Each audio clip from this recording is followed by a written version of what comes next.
Struggling to get your business online? At Domains2U, we make it easy with fast domain registration, powerful web hosting, and top-tier security solutions. Our hosting solutions ensure speed, security, and reliability with 99.9% uptime and daily backups. Find the perfect domain name and get online in minutes. Get started today at domains2u.com.au.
Well, a very good evening to you, race fans. Welcome back once again. This is round 3 of the MC Motorsport Domains2U MCV8 series. And tonight we are touching down at one of the UK's most iconic racing venues. This is, of course, Brands Hatch Circuit. This legendary circuit does look kind of short on paper, but it packs a serious punch. It's fast, it's narrow, and it is lined with absolutely unforgiving grass and gravel. In a V8 supercar, this place is a high-speed balancing act, and if you set just 1 foot wrong, you are off into the trees. My name is Jared Cole on behalf of Simple Racing Broadcasts. Welcome to everybody this evening. Joining me in the commentary box tonight, once again, is the ever-enthusiastic Dean Biggles Hopton, ready to bring the energy and insight as these cars dance their way around these undulating curves. And Biggles, we're now starting to get into the heart of the championship. The gloves are coming off a little bit. The consistency is starting to separate, the real contenders from the rest. After these couple of opening rounds, how do you see tonight shaping up? He has to get out there and catch those Team Jinx shifters as well too. They're starting to slide away in the championship hunt a little bit further down the field there. It will be very, very interesting, as you mentioned. 5 starts down there, 4 podiums too for Brett. He's going to be one to look out for as well. Brett Boxton, that is. So he's got a little bit of a commanding lead in this championship.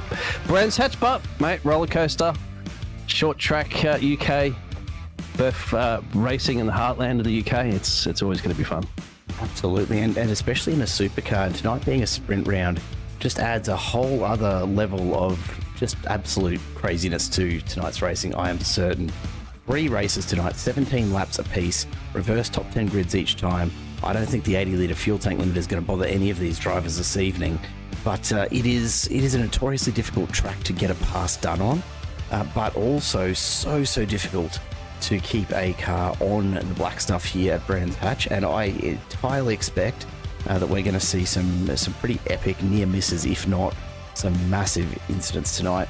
We'll have to keep an eye on it and see how it all turns out. But of course, before we do that, you can see the drivers out on track getting qualifying underway. Let's take a quick look at the championship standings before we go and check out that action. And as you said, Team Jinx shifters absolutely setting the pace at the moment.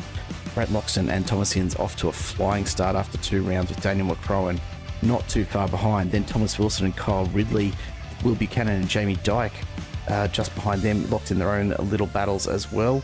Jackson Starrett and Ryan Palmer, then James Selhani rounding out your top 10 in the championship. Not a lot separating quite a good portion of the mid-pack here in the top 20, but certainly Loxton and Hinds just commanding the front end of the field. We of course look to the AM Cup standings as well, and amongst those, ADHD Racing really exerting themselves as a presence to be reckoned with so far after 2 rounds. Daniel Harrod a long way back from Palmer and Harris, Mitchell Curry and Luke Speck behind them, and it looks like it's going to be an ADHD Racing show in the AM Cup series.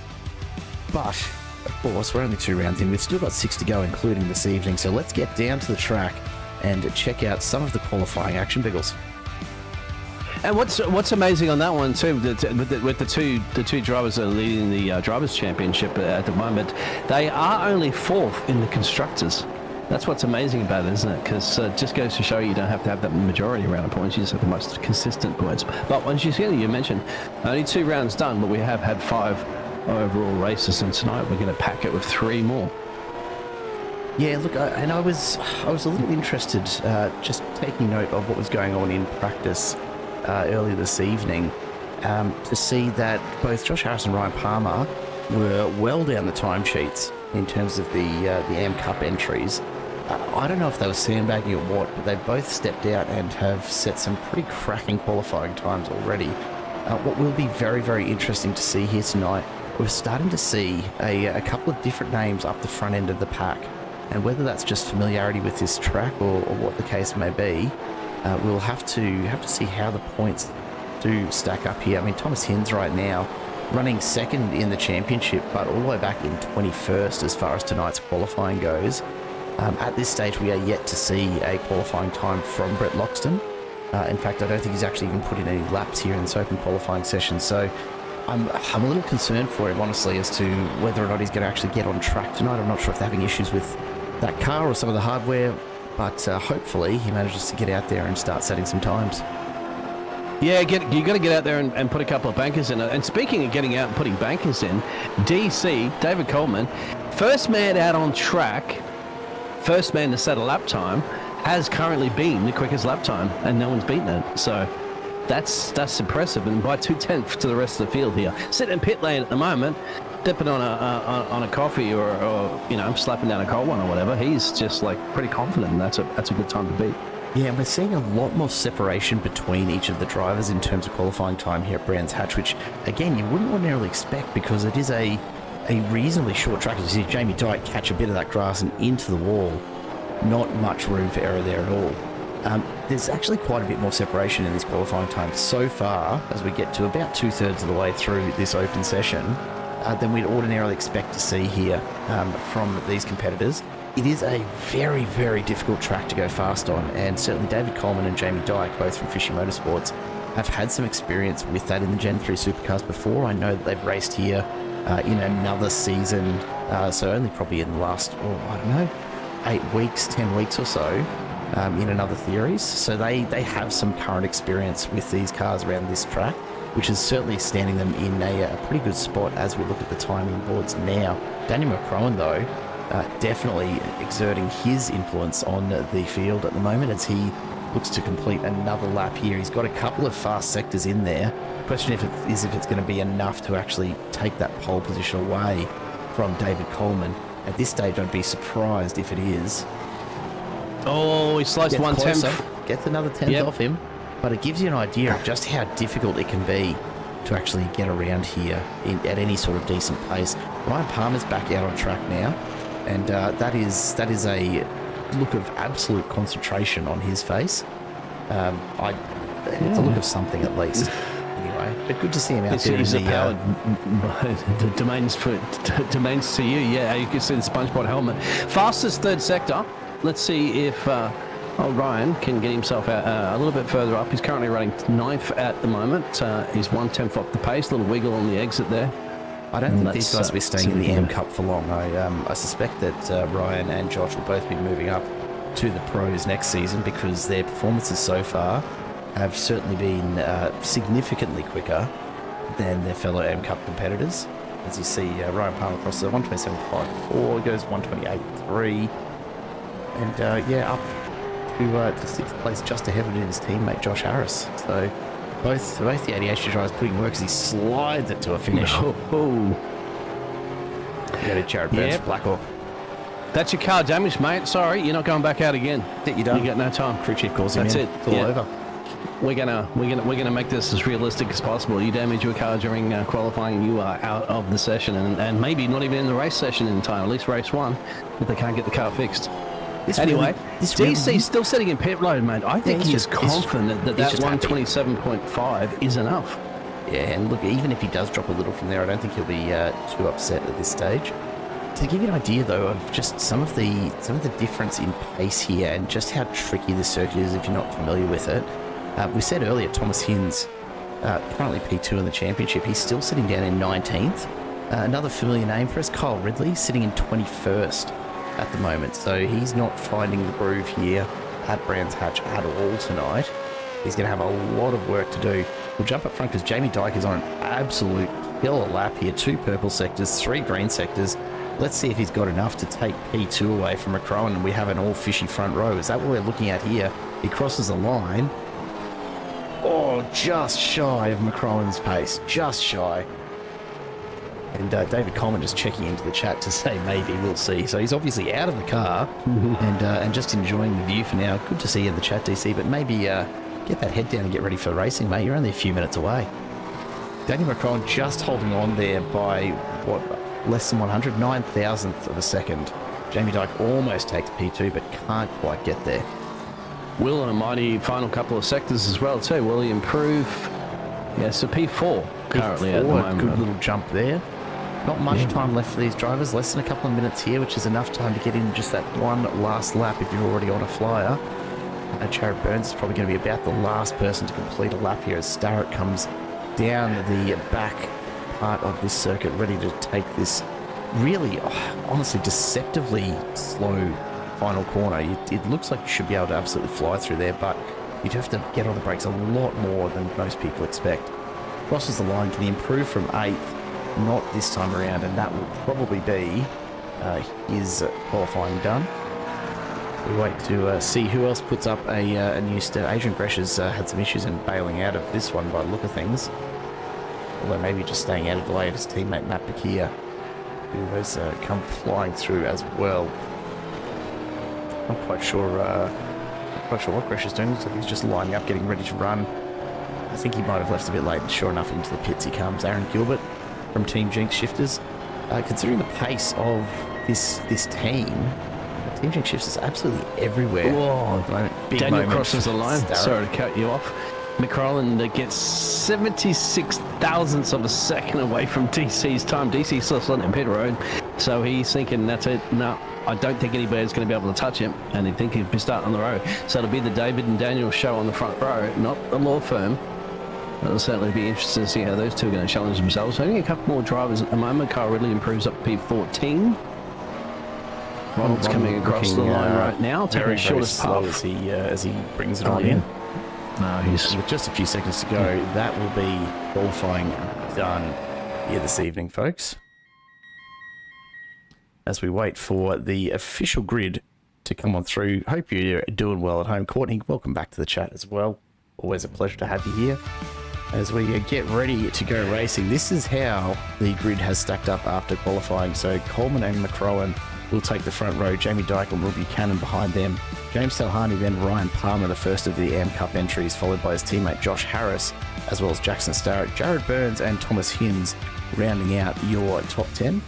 We look further back, row 6, Adrian Gresh and Matt Bakir, followed by Aaron Gilbert and Jimmy Anides, then Kyle Ridley and Henry King ahead of Thomas Wilson and Ronald Wong. Scott Stevens returns to the series after missing the first couple of weeks with injury, so he'll be looking to get back into the swing of things. He lines up on row number 10 with Robbie Bradbury. Dean Powell and Mitch Curry line up ahead of Daniel Harrod and Trev Mortimer. Martin Lipsky and Vince Salvatore alongside each other, with Brian East and Nathan Bowman behind them. Brett Loxton not setting a time at all in qualifying there, and so we'll be starting, if he does make it to the grid, from the very, very back. A lot of work there to do, and probably pretty grateful for the concept of drop rounds, I would say, Biggles. Well, that too. Remember, we're going to have a reverse grid as well too on some of our sprints here this evening. So the top 10, he's still got a long way to go, doesn't he? Yeah. Well, he can chip away in the first race, chip away in the second race, perhaps, and get himself some good results there in the points on the board. We'll see if he can get that car started because we don't know if it's a technical issue, but it is a Ford. We do know Fords constantly blow up, but I won't bring that one back into that. I can't argue with you on that one. Yeah, look, at least 50% of the cars that I've seen blow up in this series are Fords in terms of construction. Oh, yeah, here we go. You How about the 3 Porsches that we're going to have out there tonight? There's a chance that they could blow up, but of course, will they come out? Will be another question. Well, this first race is going to be very telling, I think, for what we can expect for the rest of this evening's racing. I think it's going to be, I think it's going to be something else, honestly. As we get ready to go underway, our lights come up. David Coleman's going to lead them away here. Race 1 is underway. A slow start for Coleman. The ADHD start absolutely bonkers as they pull away from the line. The rest of the pack start to filter on through as we get on down to turn 1. And this is going to be where it gets very, very dicey indeed if we can't sort out a bit of a running order fairly quickly. We are watching Adrian Gresh right now as he tries to navigate through the front end of this field, but already we're starting to see positions changing further up through the field. The ADHD entries moving their way up through the pack very, very quickly. David Coleman and Jamie Dyke, the Fishy Motorsports entries, immediately establishing themselves out in front. And this could, if they're not careful, be exactly how the rest of this race runs. Well, yeah, Daniel went a little bit into 2, I think it was, a little bit gingerly, a little bit cautious on the brake pedal, and then allowed the door to be open there for Jamie Dyke, so he snuck on there and stole that P2 position currently at the moment. Yeah, it's coming out. McFarlane's just hanging on the back at the moment. The problem is, once you get established into this racing order, barring an issue with the driver in front, it's very, very hard to pass. It is a tricky track. You've got to use every bit of it. You'll see that as we get through this fast-flowing up and down section of the track here. Not quite sure what our cameraman's doing, but here they are as they come through. Again, it's to survive the first lap is actually more than I was expecting tonight, Biggles. Yeah, it just looks like Norman Bowman said it has a crash. Unfortunately, Brett Loxton did not start the race, so still having some sort of issue there at the moment. So he's got a lot of work to do if he can get that car on the track there in Heat 2. So far, DC out of a half a second gap from the rest of the field. I think it's his race to lose essentially here this evening for sure.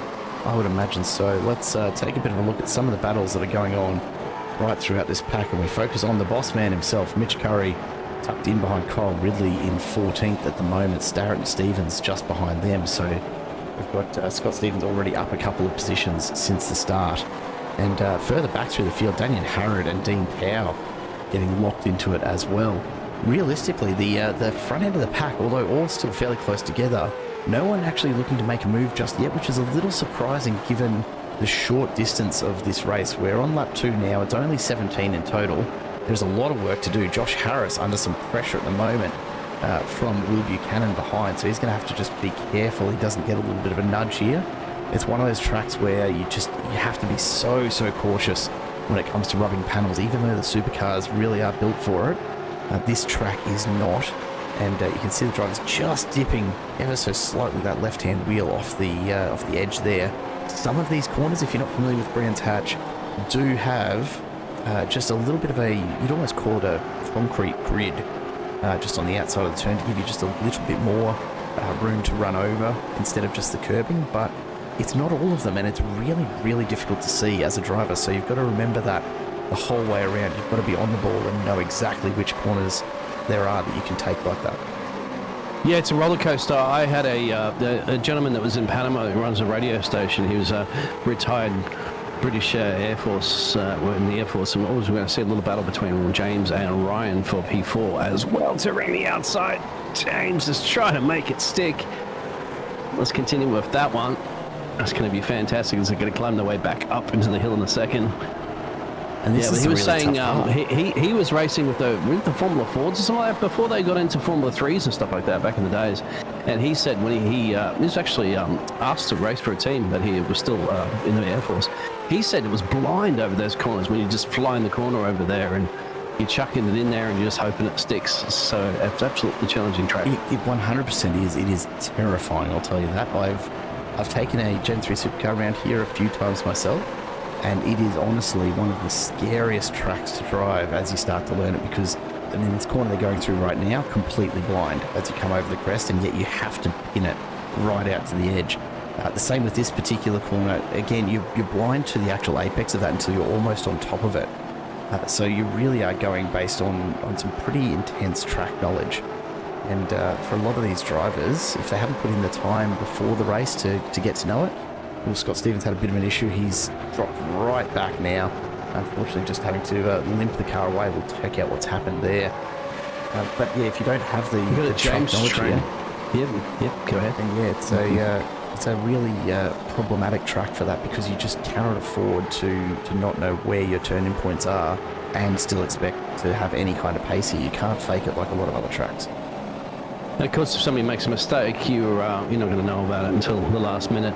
Yeah, just saying at the moment, P4 of James in the 188 Ford, he's got a bit of a train forming behind him as those front three are starting to form a bit of a gap now, actually. Three seconds and change down the road here. So the pressure's mounting. Ryan Palmer's trying to put that pressure currently at the moment on the SLM Motorsport driver. And they're just dropping Jared Burns and Josh Harris. And that extra chain that's occurring there, that's the closest battles from P4 downwards. Yeah, it's really not so much up the front end. The front three, as you say, just starting to stretch the legs a little bit. Even McCrowan struggling to stay with Coleman and Dyke a bit, and certainly Salhani a long way further back from McCrowan again. So plenty of opportunity here, though, when you look at the likes of, behind Salhani and Palmer, you've got Burns, Harris, Buchanan, Gilbert, Thomas Hinds, King, Gresh, Robbie Bradbury, all really in amongst it. You can see the line of cars there. It wouldn't take much of a mistake from any of these drivers. They're going to lose a bunch of positions, so they're going to be just tiptoeing a little bit around the edges of their performance envelope here in the Gen 3 supercars, because they do not want to step off the track and find themselves, down 10 positions in the blink of an eye. That's what it's all about, isn't it? The extreme focus and the conditions, and these drivers are some of the best in Australia, if not the world, at doing it. And you can see Ryan Palmer just going off a racing line a little bit too, but further back down in the field as you got down Aaron Gilbert too. Oh, it looks like Adrian Gresh might have just gone off into kitty litter a little bit there as well. A bit of a moment. Josh Harris just made the move past Will Buchanan, so Buchanan just losing a bit of pace through there. Now Aaron Gilbert, the Team Duke Shifters entry, will be all over him, looking for an opportunity to get past as well. One of the things to note, Adrian's gone around. Adrian's into the fence. Oh, they cut you off there, yeah. That's no good at all. Let's go back and take a quick look if we can, see what's happened to Adrian Gresh. The IRAP Designs replay shows three wide into the corner. Mitch Curry gets caught up in it, as well as Jackson Starrett. And Gresh very lucky to roll back through a gap in traffic, because that could have been absolutely horrific. Yeah, he's still stuck on the track as well too, so we'll keep an eye out there if there's a caution. No, they have managed to recover the car. Heavy damage on the front end of Adrian, and that's his race over. But thankfully, he's got two more to get that fixed up there, and he can get back out there and see what he can get for some points for race two. The battle continues here. Salhani and Palmer, neither of these drivers giving an inch at all. What I was going to note on the last lap, and you watch this very carefully as they come down the hill through turn one, where the track actually bottoms out into a dip. Just as they come down the hill here, if you watch carefully, you'll actually see sparks flying off the bottom of these cars, because the change in angle, the change in attitude of those cars as they come through that dip. Trying it around the outside, switcheroo. Enough to completely bottom them out. It's a hell of a thing to watch. You can see there's actually like another part of the track on just over the fenceway there. So if you want to take a shortcut, gentlemen, you can do that right there. That's your start-finish line. You can see the right-hand side of the screen. Getting away with it from race control, though, I will warn you of that. It's all right. Just a bit of hacking code in there. We'll be right. It's fine. Curry's into the pits as well. Got some repairs to do after coming together with Adrian Gresh earlier on, I'm sure. But this one right here, Harrison Gilbert, as they make their way down the incredibly long, actually, straight to get to the back section of this circuit. A lot of drivers don't realise this part of Brands Hatch exists. A lot of the racing series on iRacing actually use the front half of the circuit, taking that shortcut you mentioned earlier, Biggles, and so not many get to experience the full GP circuit that Brands Hatch has to offer. Yeah, that's official iRacing, not getting into the real nitty-gritty of it like we are here. for the MC Motorsports. And here we go, Ryan's thinking about around the outside as well too, but shut the door. James is clever on that one. He realises that he's going to make that 188 machine as wide as possible. But Kenny on the exit, up on the inside, up sweeping to a right-hand corner coming up very, very soon. Last and late break is bold and brave to stick your nose in here on Ryan, but he wants that position, and he's going to absolutely go for it. Ain't over yet, but James on the outside, still fighting for it. He'll get the racing line. Heavy braking, swing it to the right, chuck it to the right in this ongoing corner that keeps going, and then you got to get ready for a little braking downhill to the left, and then get on that loud pedal, climb it up the hill there, climb. Watch Jared Burns in the background as well. He's made up a whole lot of position there as these two battle it out. Ryan Palmer, probably the better decision there. Couldn't quite get it done through turn one and was going to lose so much time if he didn't back out of it. So he's going to just line it up and try again, already closing the gap down to within a couple of tenths as they make their way down the hill and into this sweeping, fast right-hander. Again, another of the corners here on this track that is just terrifying. He had a good exit out of the corner there, and Ryan Palmer much more confident in that one, chucking the car in, but still no overtaking opportunities. Once again, James is playing the smart games here. He's just positioning that car right in the middle of the track there, making it very difficult to overtake anywhere. As you mentioned before, this is not easy. Sweeping right-hand corner coming up there on your pitches. And a little bit of lateral low braking, chucking these V8 supercars around, getting ready to complete another lap, which will be there. We'll be starting lap 9. Lap 8 actually for these drivers, my apologies, with 10 to go.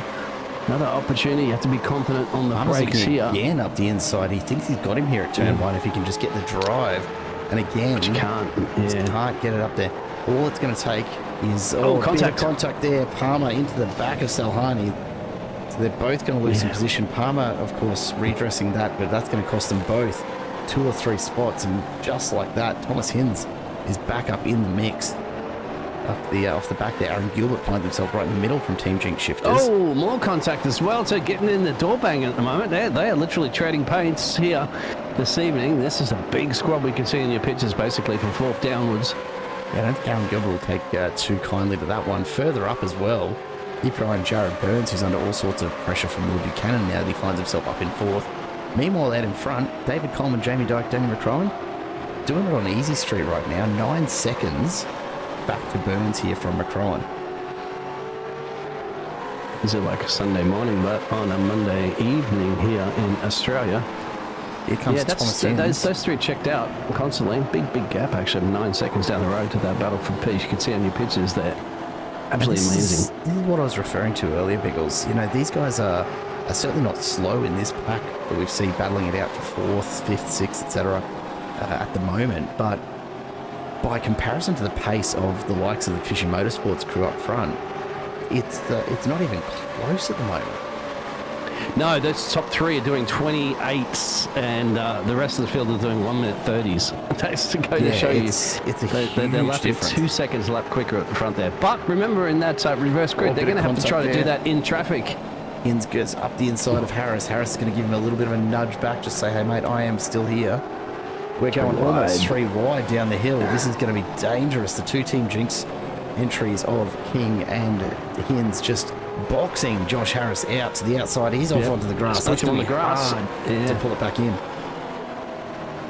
Yeah, we saw what happened last time we went 3 wide, didn't we? Ended up with does not go well. 3 cars damaged at least. So, and 2 of them, or 1 of them, are out there. Adrian Mitch Curry's had a little spin in later on that one too.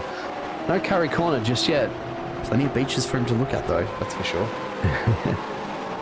We're going to jump up front and just take a look at Jamie Dyke and David Coleman, and in the background, Danny McCrowan, just absolutely waltzing away. David Coleman right now, just making this look easy at this stage. There's a reason he's got that number 1 on the car. Let's go on board for a lap around the track here with David Coleman and see just what he is doing to get this pace happening. And you can see the car just dancing around under him on the way into 1. Plenty of brake and throttle application to keep it balanced. We come up to the hairpin. Again, it's a very, very interesting line that you need to take here to be able to use the exit fully. And Coleman gets the power down nicely out wide, just almost dipping the tyres off the grass there. uses one of those concrete grids on the right to get that exit just widened up a little bit further. And then this corner in particular, a very, very late apex required if you want to be fast through there. Turning too early, and all of a sudden you're back on the brakes to take another shot at it. And then the downhill straight picking up lots and lots of speed before this fast right-hander. You'll see him get on the brakes, try and keep that pace up, but still drops down to 140 by the time you're through it. And then this blind crest as you cut the curb and just come all the way up to the left.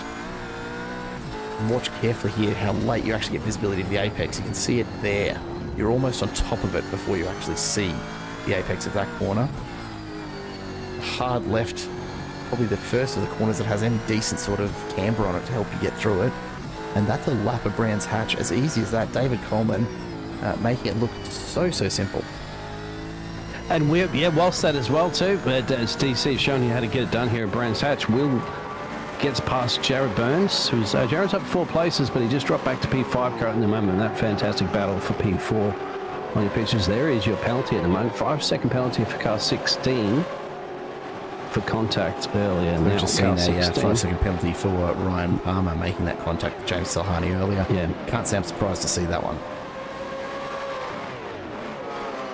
That's right. Ryan Palmer currently running a P7. Will drop a couple of places depending on this situation at the end of the race. Still looking very, very good for those AM Cup points, that's for sure. We take a look a little bit further back because Wilson and Ridley now starting to just get a little closer together as we make our way through the hairpin once again. Of course, Bradbury and Power just kind of hanging off the back there. A little over halfway into race number 1 here, and we're starting to see a couple of distinct packs forming. These drivers starting to separate out just a little at the moment. Yeah, we need to pop up sprinklers over here in the UK and let's spice things up a little bit and get the track all nice and wet. Yeah, interestingly, Brett Loxton is out on track. Okay, so maybe they've got that fixed at the moment. Ryan Palmer still putting some pressure on James. The Palmer and James show have just been at it tooth and nail throughout this one. Aaron's just lurking in the background there for the Team Jinx shifters as well too for the 203. He's up 5. It may not. It's inevitably increasing the odds of something happening. Contact between the drivers. Yes, Ryan's going to try around the outside again and get into those dirty marbles. Does the switcheroo, so it gives him the exit on the final turn to go across the start-finishing line. Now it will be bold and brave on the brakes. The racing line will go to James on the outside, but can Ryan just eke the nose in there and commit the pedal down? Hug the inside apron like your favourite grandma, get on the loud pedal. He might have him this time around. He's been trying to get this move done for laps and laps, and it looks like Palmer's finally got the exit that he needed out of turn 1, and with him comes Aaron Gilbert, who's now going to put pressure on Salhani as well. Salhani has the inside of these next couple of turns though, so he's going to just block that apex up and settle in behind Palmer. Now, can Palmer hold the defence as Salhani looks to do the same in return on this lap? It gets a little wiggle coming out of the corner. I think he's got a big wiggle there from Palmer. Yeah. There's a little wiggle there, and there's that. There's a wiggle and a giggle and a biggle and a bubble and a giggle. I don't know the terminology, of course, I'm the commentator that I work with, but fantastic racing. Of course, Aaron would be happy. Aaron Gilbert up 5 places currently at the moment. He's looking to see if he can gain himself another one and steal that P7, but James Salhani is not an easy driver to get past, and it took Ryan Palmer a handful of laps to get it done too. Absolutely did, as we see in the background, Daniel Harrod dropping a position as well, although he is straight back into it with Jackson Starrett. This is the battle for 16th, if I'm not mistaken. And Daniel Harrod just all over the back of Starrett's entry. These two somehow finding themselves some really, really clear air. There's not much in the way of traffic around, so plenty of room for them to battle it out. Further up the field, Kyle Ridley has managed to move up a few spots so far, but getting some more attention from Thomas Wilson, who's been right on his bumper for who knows how many laps at this stage. So Ridley not really managing to close the gap ahead to Josh Harris. That's out to about 3.5 seconds. And with only a few laps left to go, a big slide from Ridley. Can he get it back under control? Just manages to get those wheels back under him and keeps going. And thankfully, Wilson not really having much of an option to try and barge on through there. So Ridley retains 12th for the moment, but gives you a real idea of just how much these tyres are starting to test the treatment here at Brands Hatch. Loving it. Yeah, you're going to push it. This track will burn through those tyres, and these drivers are going to be aware that they still have 5 laps remaining. You've got to save whatever you have. Dean Powell putting a little bit of pressure on Robbie there. Big look up Robbie the inside. Bradbury, that's 14th and 15th exactly. Right on the tail. I mean, Ridley and Wilson, sure, but Bradbury and Power being caught up behind these two have just as much battle going on there. Will jump forward or backward. I don't know which way to go at this point. But take a look back to Nathan Bowman and Jimmy Nedes. Jim's getting all sorts of attention, but Bowman runs it wide, puts it into the kitty litter, thankfully pulls it up before the fence, and he's going to try and get it going, but a little bit too hasty on the loud pedal, and he's cost himself a little more time. Further up, Salhani, Gilbert, Hinds now. You see Palmer starting to just open that gap up, almost a second and a half to Salhani now that he's been released. And Gilbert now the one to try and put further pressure on James Salhani. Bit of a cracking race, exactly. It is such a tough track to get passes done. It's honestly, when I look down the list here, the likes of, Brian East up 8 places in 19th. Aaron Gilbert's up 5, Henry King's up 6. There's been some solid moves throughout. Oh, Norman Borman's gone around, mate. I think he's come together with Vince. And he's off the track there for the maximum effort racing, number 53 Ford. But keep your eyes peeled on Kyle there, the battle of Robbie and Dean. There's Thomas and Kyle going for it too for now. Midfield is the action zone currently at the moment here. Ridley's about to have Wilson up the inside. This is a dangerous corner to go too wide. There's not a lot of space. Wilson's going to have to back off it. And just getting word in the chat that the Mitch Curry entry, the number 89 car, has had a failure. Apparently the driver has failed and he has parked it for the night. I suspect he's perhaps had a bit of a moment that is not recoverable for the rest of the evening. That is a shame.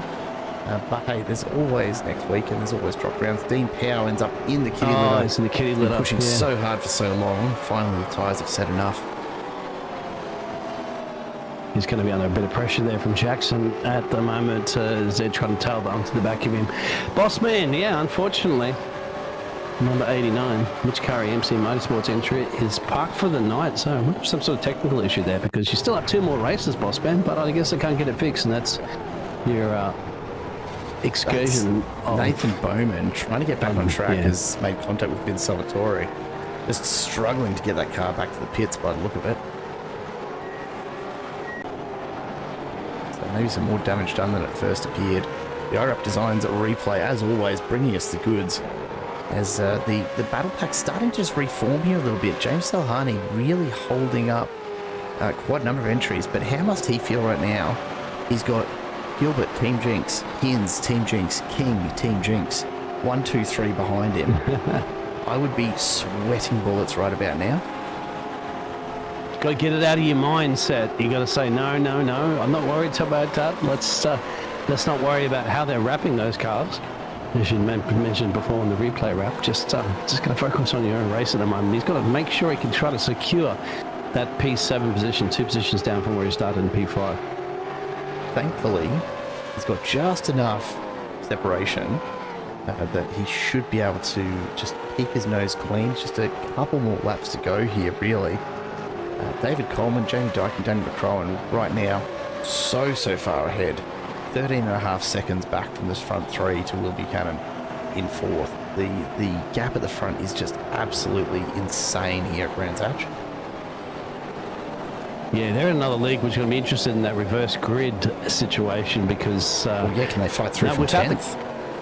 Without clean air, you're going to have to get those overtakes done. We see how difficult it is, but you're going to have to see the best drivers in the top 3 at the moment and see how they handle it, because DC seems to be the one that's unstoppable. As I said, he came out, burst 1 from qualifying to set a lap, set the fastest lap, parked it for the rest of the qualifying session, and now has a comfortable lead in this race. Wilson has never looked backwards. Send up the inside of Ridley, not going to have the pace to get it done as a result. But another warning shot fired. Kyle Ridley under immense pressure at this point of the race.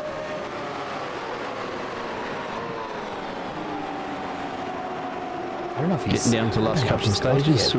Laps, yes. We've got a lap and a half to go. David Coleman just about to complete his lap, and that'll bring on the white flag for everybody. And it gives you an idea of just how far spread out this field is. We go to Will Buchanan. He's only just rounding that final corner in 4th now. 1 lap to go, 1 lap to go. Big Barney doing his seeing the white flag out and waving. But still, a couple of battles to be decided, and it does look like Wilson's had a moment. We looked away for just a second, and Wilson has lost some position, just pushing too hard. In the end, Bradbury getting through. So now Ridley getting a little bit of breathing room in the hopes that Bradbury and Wilson will just battle it out behind him and give him a bit of space to make it to the end here, hopefully in 12th position. This is when you're on the last lap of the race. You're going to risk it. How much of the risk in a bit for the biscuit you are? You got to see basically how much of a little bit of a gap there is to the cars behind me. A couple of seconds there is basically for Wilson, so you can't afford a full spin. Just running a little bit wide might be okay if you want to try to steal that P13 place, or if not that P12 place. But yeah, at some point you got to also say, you got to throw in the towel and say, this is exactly where I'm going to be finishing this race. Or you'd be parking it. You don't want to be parking on the last lap. No, absolutely not.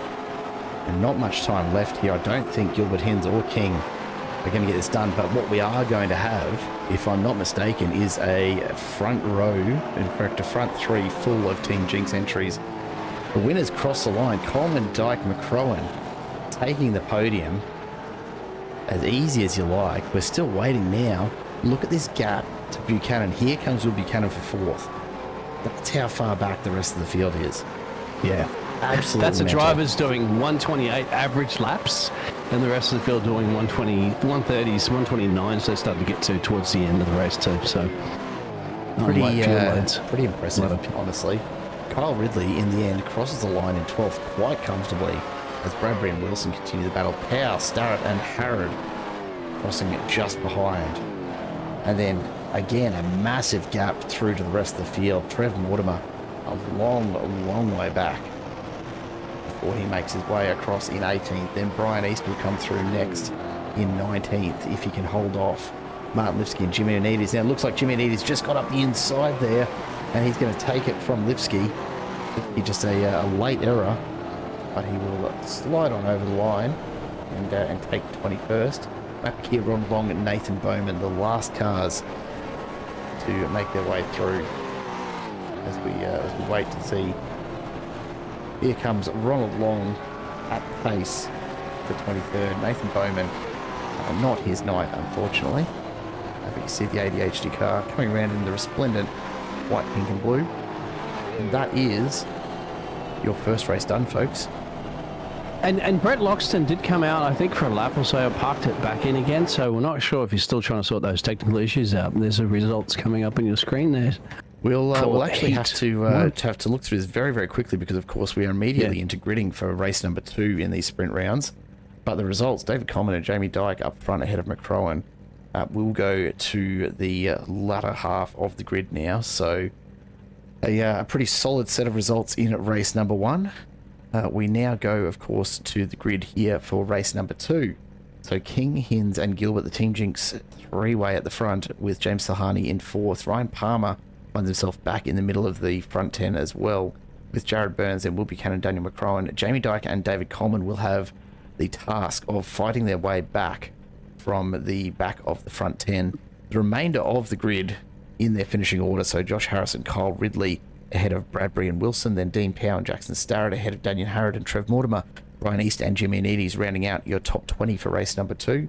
Martin Lipsky and Matt Bakir ahead of Ronald Long and Vince Salvatore, then Nathan Bowman and Scott Stevens with Adrian Gresh and Mitch Curry. Towards the end, looks like Curry and Loxton may be unlikely to participate. Certainly Mitch Curry not looking like he'll be back. Brett Loxton, hard to say, did get back in at the end of that race and put in some laps. But I don't know whether we can expect him to actually take part on the grid tonight. We'll keep a close eye on him because, of course, as the current championship leader, he'll be wanting to try and salvage some points here, or perhaps just sit and use it as a bit of a drop round. He's out on the track, so that's good. He'll be starting down there in Plump Last, but he will be starting, which is key here. Interesting predictions out there, I'd have to say, for DC. How far can he go? because now he's got to go from P10 to P1, hopefully. In his book, he can try and get that done. If anybody can get it done, maybe DC can get it done. Fishy Motorsports, Jamie Pike as well, too, may be able to give him a nice little push up there as well, too. Daniel McCrollin will be in that 8th position after finishing 3rd. Very, very interesting. These drivers, of course, have their sprint to the toilet break.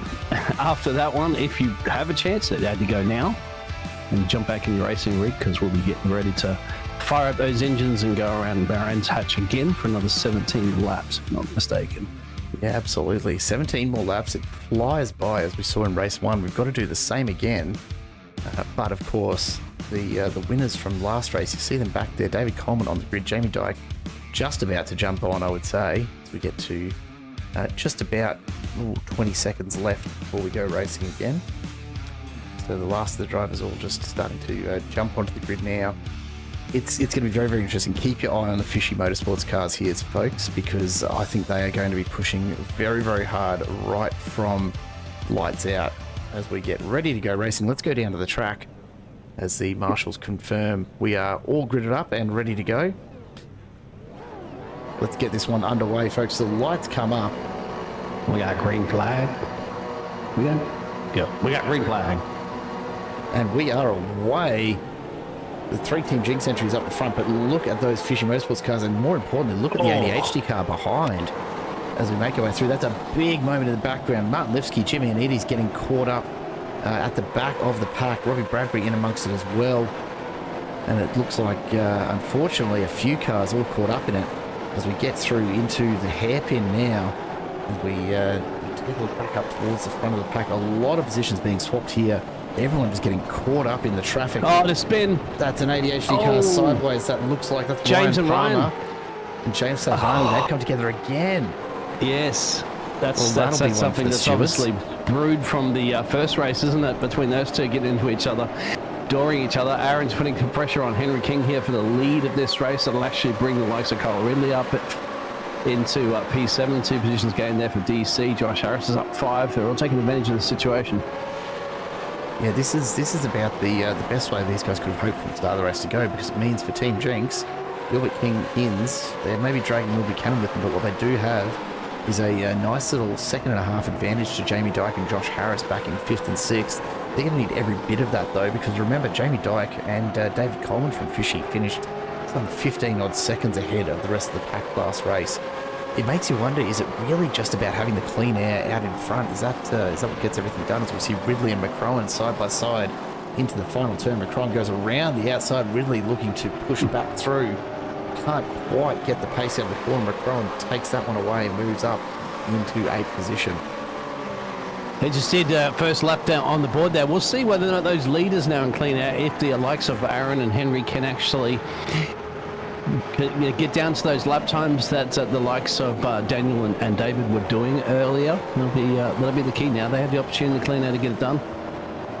Ins and King just getting side by side through the hairpin. Will Buchanan unfortunately just cannot make a dent in this team effort. Now he sends it up the inside, forces his way through. Can he get the drive at the other side of this corner, though, to put himself ahead of Henry King? Can't quite get there this time, but remains threatening. Meanwhile, in the background, here comes Jamie Dyke.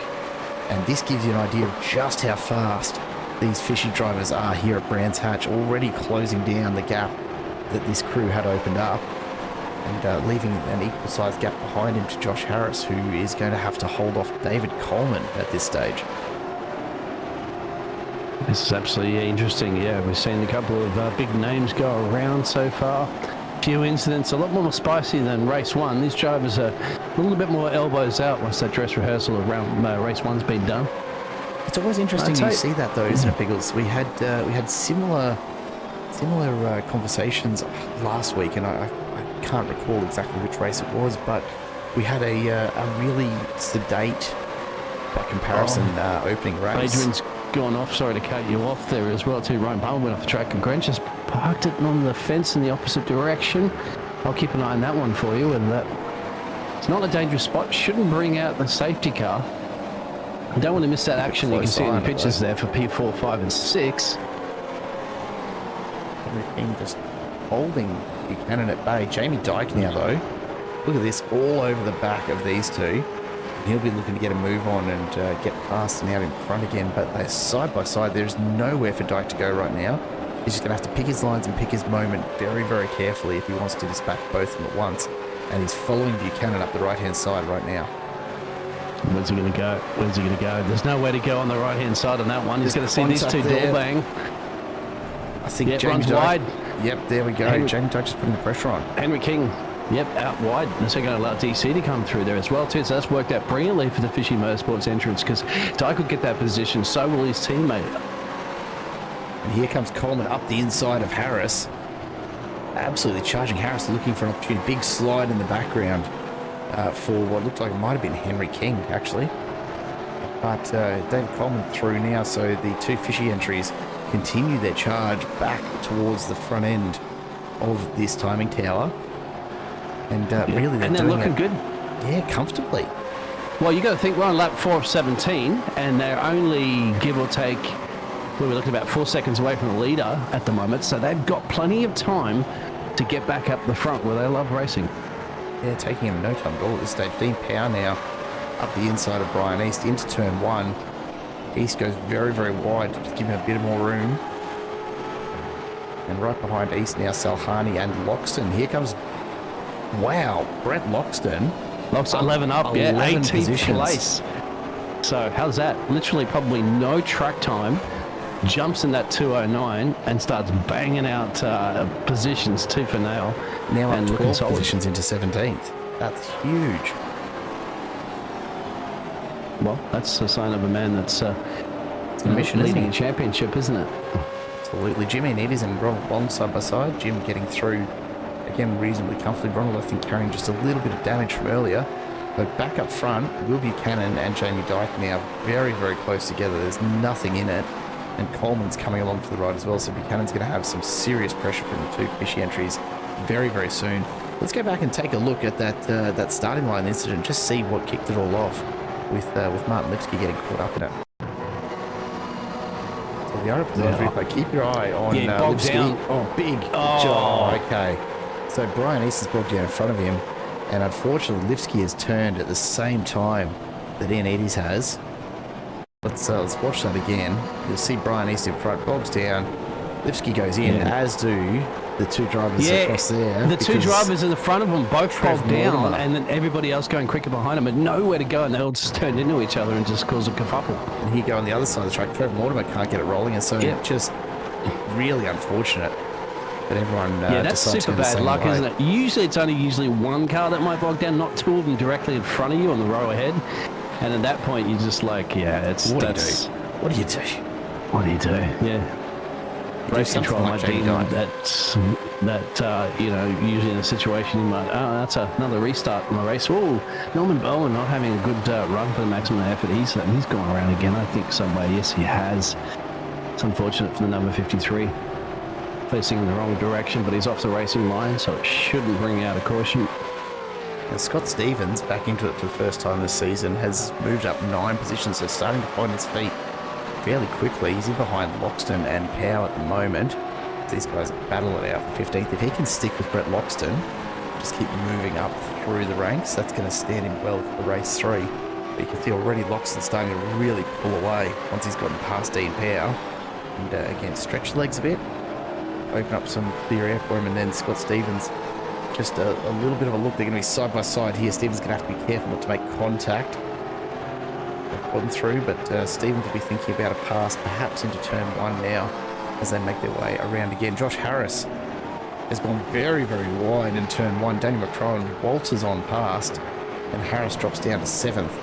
Although he's going to look to take another bite at it because McCrowan's had to really jump on the brakes from that inside line.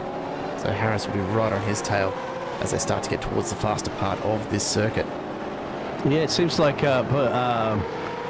Daniel's having an ADHD car behind him in the previous race with Ryan Palmer. Now he's going to have Josh Harris on his tailpipe. So let's jump on. He should get used to that. Harris runs down the straight. Very, very relaxed, you've got to say, for a bloke who's doing 230k an hour. Gets on the brakes, starts to turn. He goes into hold my beer turn. Yeah. He's looking fairly comfy here in the ADHD entry. It is a He's a really, really tough part of the track. You see these cars just float over to that left-hand side, and that's the only thing you can do there, really. All right, we'll just jump back to... We'll chop down those trees, thank you. iRacing. With the greenskeepers around here. Greenskeepers? Maintenance? I don't know. Whoever it is we need to call it, Brent, get on to them. Again, the greenkeeper out of Simpsons, the Scottish guy. Willie. Yeah, that's it. Sorted. Yeah. I tell you what, at the moment, see, Jamie Duck's been putting a bit of pressure there on Will, but and I think DC's sitting back at the moment, going, okay, come on, teammate. They're on the team radio there for Fishing Motorsports entry, going, you got to start getting past him there, Jamie. Otherwise, let us switch around and give me a shot at him. But Jamie Dyke's going to do his absolute best here to get past Will for that P3 position. But they don't want to let those leaders get too far up the road as well, because their plan is, because we've got 11 laps to go, is to start catching them down. And they are currently about DC's about 3.3 off the racing leader at the moment. Yeah, and this is the real difference this race, though, right? Jamie Dyke and David Coleman, they can see the lead from where they are right now. Last race, no hope. If you were in 4th or 5th, you didn't see these two fishy entries. They were too far gone.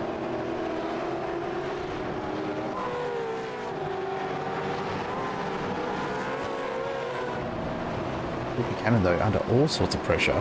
How he's hanging on to this, I'm not quite sure at this point.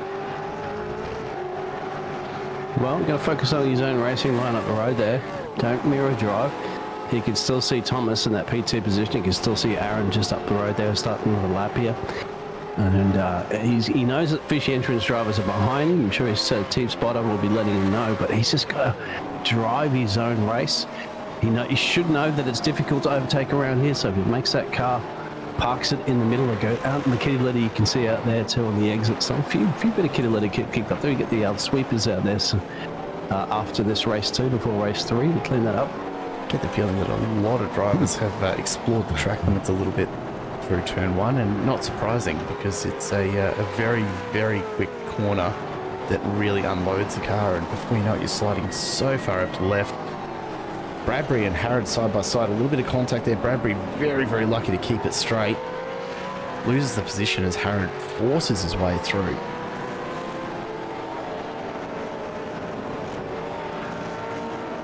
Brands Hatch always produces some fantastic wheel-to-wheel racing, as you can see, a little slide.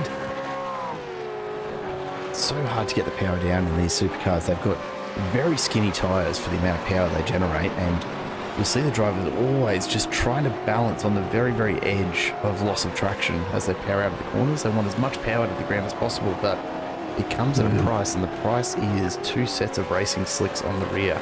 Thank you very much. You need some of those Michelin sports tyres on there, mate, for your road cars. They're the best ones. Like Pilot Sports, exactly. They're the ones that most drivers would swear by. Chuck those up, babes. Or just grab a couple of Formula 1, 18-inch wheels and chuck them. Not much to ask for, is it? Some Pirelli P0s, yeah. Honestly, you get about 10 laps out of them in these cars. The idea of over-tiring a supercar, though, is terrifying. Honestly, I think sometimes the only thing that stops them from being absolute missiles is the fact they can't get the power to the ground. If they could, I think we'd see some much more destructive crashes than we do currently. Aaron Gilbert's had a bit of an issue out in front, and he's given up some time to his teammate Higgins behind. But have a look how close now Will Buchanan and Jamie Dyke, David Coleman as well, all are to the front too. There is not as much in it as there was a moment ago. There goes Dyke going off onto the green for a second there, just to take a different racing entrance. It's unusual. Maybe the frustration creeping. I don't know. I wouldn't take it just yet. It's only halfway through this race. There's plenty of time left for him. Considering that both Dyke and Coleman are up 5 positions at this stage, Buchanan's up 4 as well. And what'll be interesting is our leaders will be approaching a bit of traffic, I think, soon, if I'm not mistaken. That might come. They are getting close. You can see just off in the distance, that's Dean Powell. He's running in 26th at the moment.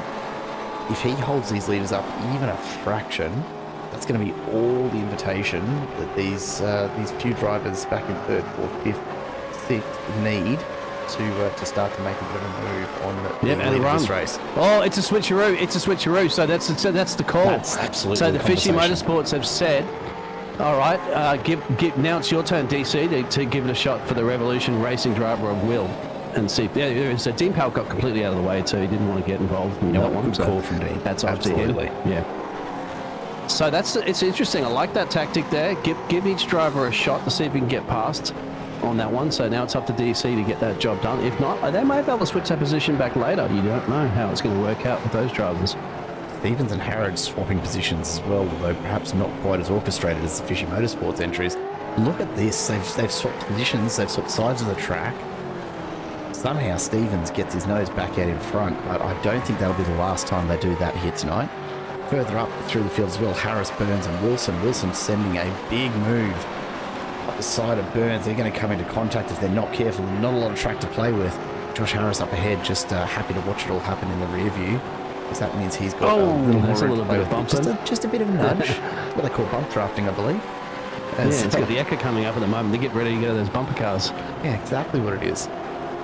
But we take a look back up front. Here is the battle for first. Gilbert, Hinds, Buchanan, Coleman, Dyke, all just starting to compress now. Aaron Gilbert perhaps reaching just that stage where those tyres start to fall off a little. It's starting to hurt his lap times.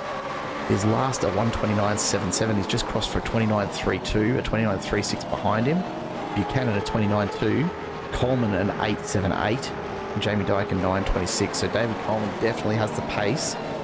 He's going to start to apply some real pressure here as we see Buchanan getting very close behind Thomas Hinds.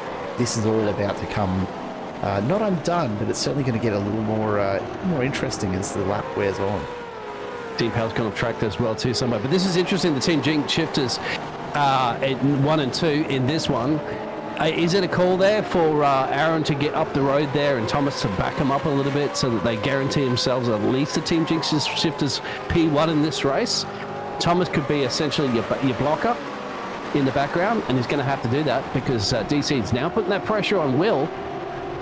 So this is very interesting. All this, of course, is going to be a bit of a smile there to Aaron Gilbert's 203 machine, because it's going to buy him a little bit more space, which he has at the moment, about 7/10 down the road there to Will and David. It's not a lot of space though here at Brands Hatch. You can so easily lose 3-4 tenths just through putting a wheel into the grass on one of these corners. As we speed our way down towards the front straight again, you can see in the background David Coleman's doing everything he can. As he gets it done, he's alongside Will Buchanan as they come to the line. He's about to back it off, but let's see what happens. He goes under the brakes again, sends it up the inside. He's going to force Buchanan wide. And if he can hold this to the hairpin, he's going to get it done. It looks like David Coleman will have the pace. He's got to be late on the brakes. Buchanan late on the brakes as well. Jamie Dyke desperately trying to follow his teammate through the corner. He may be able to as well, too, if you get out in that kitty litter. Exactly. But Will's put up a fantastic fight here. And here comes McCrone as well. Yeah. So Will might be looking at a little bit worried here at the moment. He can drop from 4th to 6th very soon in this battle. And this has actually helped out Thomas and getting a little bit more distance between them, of course, and his teammate Aaron up the road. And I think DC knows this, JB Dyke knows this, Fishing Road Motorsports entry. Those guys want to get up to the front row again. And they know, hey, we're running out of time, boys, so we need to get it on. Remember they did the switcheroo to allow DC to try to get past Will, which he finally did. Now Jamie Dyke's got to try that again. And he's got to watch for McCrone behind him as well. Yeah. So Jamie Dyke just struggling a bit to get past Buchanan. Now that Coleman's got it done, he really needs to start to close the gap ahead, because Thomas Hinds now has almost 2 seconds on David Coleman after the back and forth with Buchanan. It's cost him a lot of time. Look, Coleman, Dyke, McCrone all have significant pace. We haven't seen the same sort of pace from Gilbert and Hinds so far this evening, but here in race number 2, Gilbert and Hinds both putting in the best laps of, call it 28.6s. They're both just kind of either side of that. David Coleman's done a 28.4 while being stuck behind traffic. So, and here's another one. Here's another food for thought. That'll throw a spanner in the mix, my friend. Perhaps for round 3. Brett Loxton He's up 12th place at the moment, 17 places up.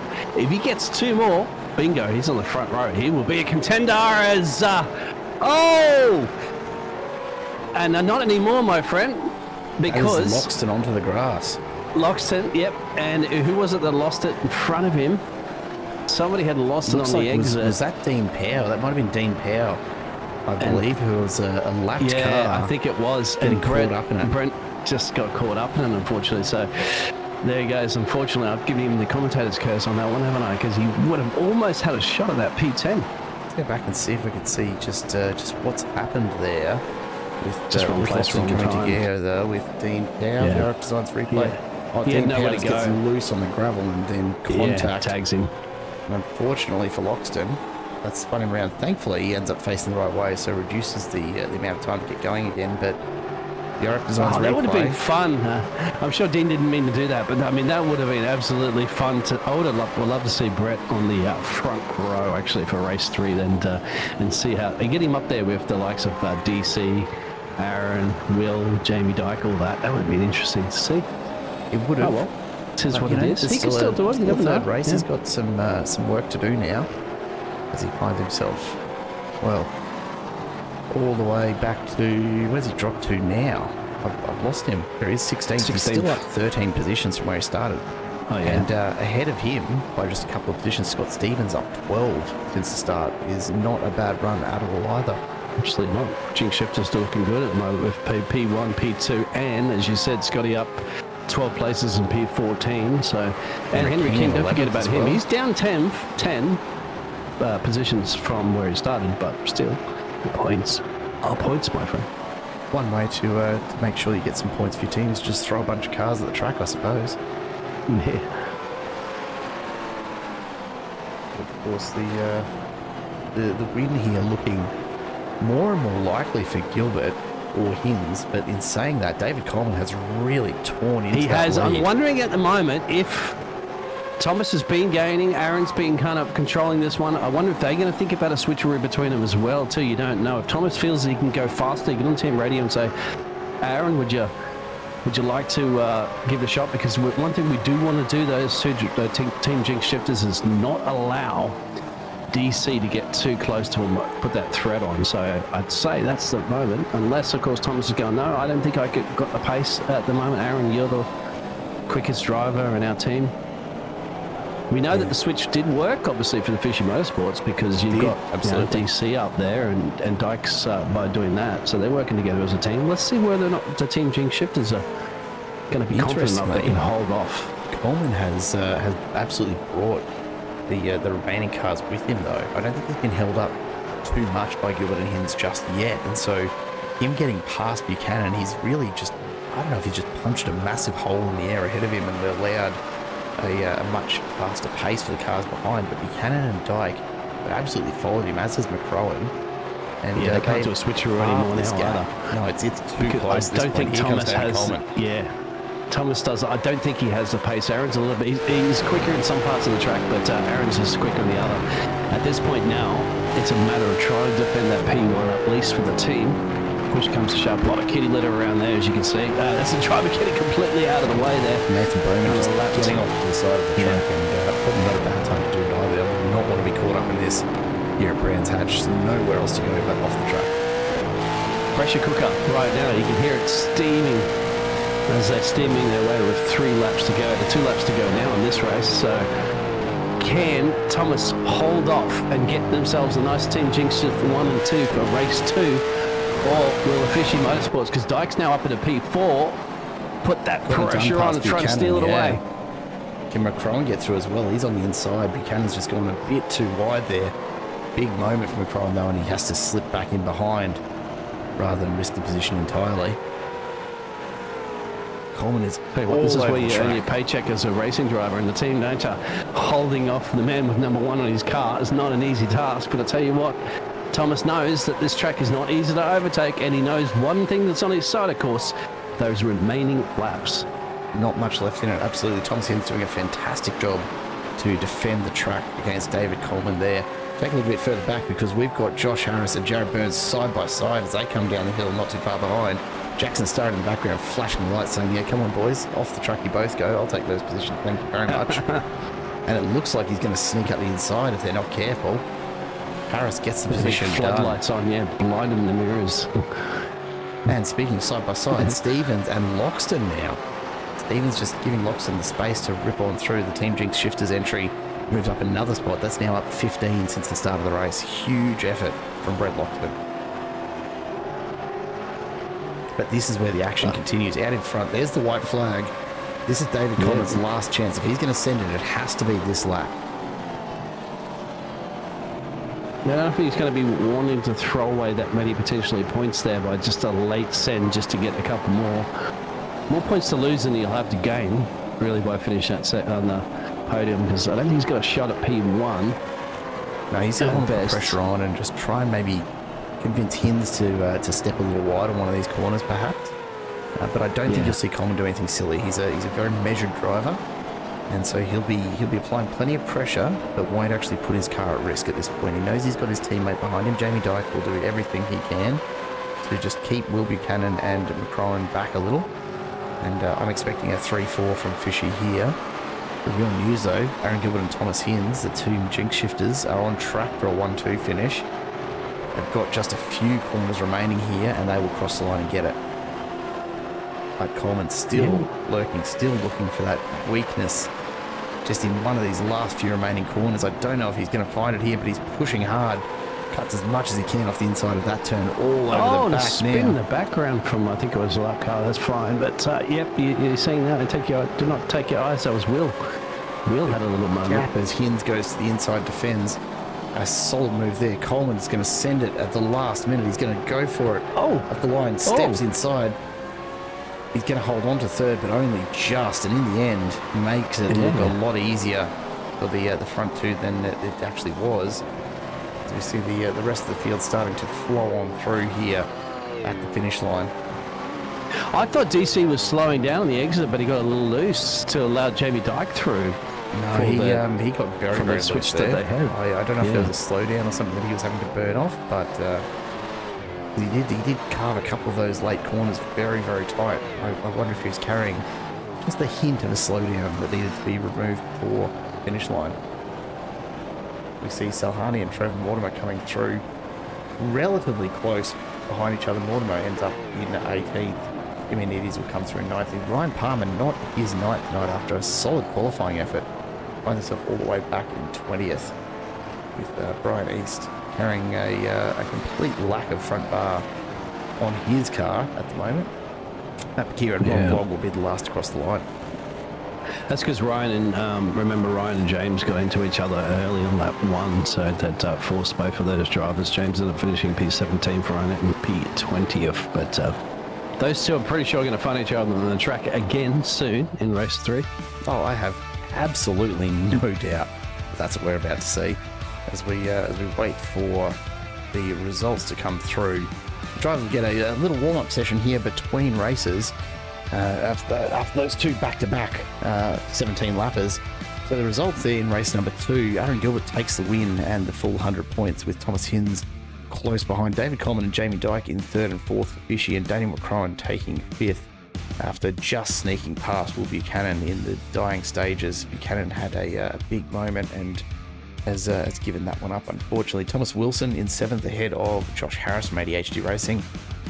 Then Jared Burns and Jackson Starrett ahead of King and Bradbury, with Kyle Ridley and Brett Loxton further back. Scott Stevens and Daniel Harrod further back through the field as well. Felhani, Mortimer, Ioannidis and Palmer rounding out your top 20 in race number 2. And we will go back to race number 1 because, of course, we didn't get a chance to really sit and take a look at the results in race 1. But David Coleman and Jamie Dyke taking 1 and 2 there. Now, Aaron Gilbert and Thomas Hinds finished in 8th and 9th in that race. So, in terms of overall points tonight, the Fishy Motorsport entries, Biggles, are looking very, very solid for overall points from this evening's sprint racing, I'm sure. That they are, and this time around, of course, they're going to have a few less places to start inside that reverse top 10, so that'll be interesting. On top of it, you'll probably expect to see not many drivers out there in the practice session because they're probably doing a quick relief break that they needed, a little stretch and stuff like that. Another thing I would be doing at the moment, if you can, jump back into your racing rig for some of these drivers, just a couple of practice starts, because you saw how easy it is to bog down at the start there and perhaps cause a bit of shenanigans or, not get your heavy V8 supercar off the line. Absolutely. Folks, we're going to take a break ourselves. We'll be right back as we approach the third and final race for this evening here at Brands Hatch. We hope you're enjoying the MCV8 series. Do stick with us as we take in a word from our primary sponsor.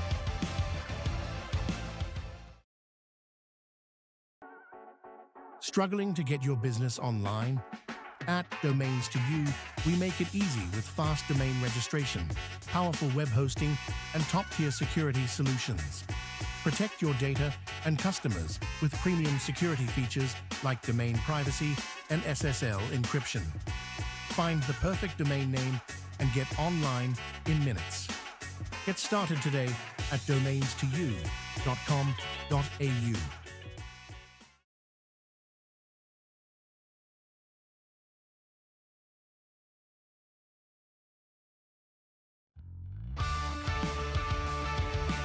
Well, welcome back, folks. We are getting ready, of course, to get into race number 3. Another 17 laps still to come here tonight at Brands Hatch.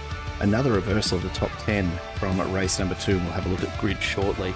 The track temperature starting to come down as the clouds roll in. Only 27 degrees on track, 23 degrees air temp. It is fairly windy out there. 25 kilometre an hour breeze is causing all sorts of fun and games for the drivers tonight. Before we get underway, a quick update on the championship standings as they are, and look, there's a fair bit obviously to talk about here with where we started this evening. Brett Loxton was looking fairly comfortable out in front, 300 points, taking a very, very comfortable full point set, and of course there is a drop round to consider in all of this along the way. But we take a look at how tonight has really impacted those standings so far, and of course this is all fairly early days type stuff. There's penalties and all sorts to figure out from here, but you can see a huge changing of the guard with Loxton missing that first race, dropping all the way down to 9th so far. So I suspect this will be his drop round when all is said and done. At this stage, Thomas Hin's on track to jump to the top of the table with Daniel McCrowan not far behind, but look out for the MC Motorsports entries. Jamie Dyke and David Coleman right there, as is Will Buchanan. David Coleman so far on track to move up 8 positions. Again, folks, this is all indicative until we get to the stage of every round counting for those last 3. Of course, the first 5 rounds, you can drop you can't drop your worst performing round from the series. So look, it'll be a little bit of back and forth, and that's why, of course, we look at this at the start of each round, just to get a feel for where exactly the drivers stand based on their latest performances. But it's certainly changing up, particularly in the middle of the pack. When we start to look at the AM Cup, Ryan Palmer was a clear leader in the AM Cup. He's had a couple of less than impressive races here tonight at Brands Hatch. Not necessarily through any fault of his own, but just not the performance that he'd probably be looking for. And Josh Harris really closing the gap up more through Ryan Palmer's dropping down the order than anything else. But that one looking like a much tighter battle than perhaps it was before we got into the racing here at Brands Hatch. We're about to get underway for the third and final race for this evening, as we try desperately to convince our honestly, these championship standings, they just never want to get off screen. They get stuck, unfortunately, when the session progresses as well. Just a few seconds too late this time, Biggles. Just a few seconds too late. Day late, dollar short, my friend. Just a refresh on that one. We'll sort that out for our final race here this evening. It's a blood moon on the horizon as well too. If you go out and get a chance to have a look at the moon, well, it's not completely blood red, but it is. It's what do they call it? But let's look at our starting grid, of course, for race 3. Jackson Starrett finds himself up the front on pole position for race number 3, along with Jared Burns, Josh Harris and Thomas Wilson behind them. Then Buchanan and McCrowan, Jamie Dyke and David Coleman again starting from further back in the pack. Thomas Hins and Aaron Gilbert back into the 5th row. And then, of course, the remainder of the grid from their positions that they finished in race number 2. King and Bradbury ahead of Ridley and Loxton. Scott Stevens and Daniel Harrod alongside each other in row 8. Then Salhani and Mortimer Ioannidis and Palmer rounding out your top 20. Brian Easton, Matt Bakir ahead of Ron Long and Vince Salvatore, Nathan Bowman and Dean Powell on row 13 ahead of Martin Lipsky and Adrian Gresh. Mitch Curry, of course, taking no further part in tonight's proceedings with some, let's call them, mechanical issues forcing him out of the evening's racing here at Brands Hatch in the MCV8 Series, proudly presented, of course, by Domains2U as our major sponsor for this season. And as always, iWrap Designs, everything simulated. Sixpence Coffee, maximum effort racing on board as well. So plenty of support for the series, and that of course means that these drivers are competing for some real prizes, just announced actually today in the MC Motorsport Discord. So if you're not on there, you want to take a look, just check out the YouTube description down below. You will find a link to the Discord. Come and join us, won't you? Hope you're enjoying the racing as always, folks. Team Racing Broadcast, proud to bring it to you. And we are just about ready to get underway again here, Biggles. You're welcome to comment about Jared's driving as well, too, anytime you like. It's perfectly fine if you want to join the Discord. Take a poke, absolutely. Everyone else does. Now, we have 3 standing by too, waiting with those Porsches to any safety car or caution car to be called out here this evening. But so far, so good. None of it, but they're eager to get on the loud pedal there and lead them around for a couple of laps. Let's see. But just probably another 30 seconds or so for these drivers to get back from their mid-race break and be ready to go racing again. But I think, again, the eyes have got to be on about that 4th row. David Coleman and Jamie Dyke absolutely have the pace here. It just shows, though, considering how fast they were in race 1, shows just how difficult it is to get a pass done here at Brands Hatch, because they couldn't get any further through the field as a result. No, maybe they want to get eager to get it done, but remember too, they're starting up 2 more places than what they were in the first races. Thankfully, they loaded it on there. I was waiting for Thomas and Jamie to load on. They are just sneaking in. Here we go. The revs come up. We can see some lights flashing down the back. The exhausts shooting flames as they get up onto the limiters, and we are underway once again. A great start there from Josh Harris. A little bit of tyre smoke as the back end of the field gets all sorts of sideways, but we are into it once more as we come on down through turn 1, and Jared Burns and Josh Harris lead us down into the hairpin for the first time. And this is again a fairly tidy start, although early days. Plenty of movement. Here's Brett Loxton already starting to try and follow the rest of the pack through as we get ourselves into some semblance of a racing order. Kyle Ridley, you can see in the background there, having lost just a spot. Thomas turns Josh, and there's a collision, and they're just off the track, thankfully. But yep, Josh and Thomas, that one, because Josh Harris waiting around makes me wonder if he was trying to redress there. But look at this side by side, the Fishy Motorsports entries. They've got to be careful not to turn each other. But right behind them, Team Jinx, Gilbert, Loxton, and Hins. Oh, another turn. That's Aaron going around. Aaron Gilbert facing the wrong direction. Oh, that's a few more cars involved. DC's involved in this one as well. Huge collisions. Henrik King, I think, as well for the Team Jinx shifters. So a couple of those cars going backwards. Will they be calling a caution? I don't know yet, because they are off the racing line. But it's big names going out that one already. There it is, safety car called. So yeah, some huge collisions in amongst all of that. Not at all surprised to see the safety car coming out for that one. That is probably a bit more of the racing I was expecting in race 1 or 2. So I guess everyone just saving up for race 3 here this evening. And we have the safety car out on track. Nathan Allen behind the wheel. Mate, that was massive. Let's go back and take a look at some of the carnage.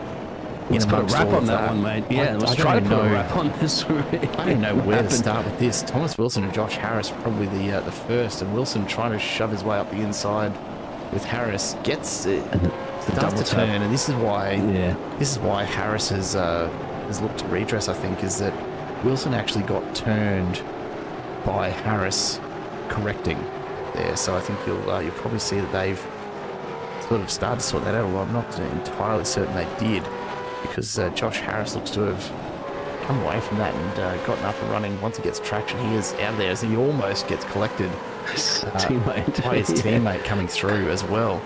And then further down the track, Martin Lipsky coming out of the pits all on his own in the background, just cold tires on cold tires. But the big one, David Coleman, just gets a nudge from behind from one of the Team Jinx entries, gets turned, and then in the middle of the track, nowhere to go. He can only sit and wait. I can't believe it. Nobody hit him, thankfully. Look at that. Like, that's terrifying. Absolutely terrifying.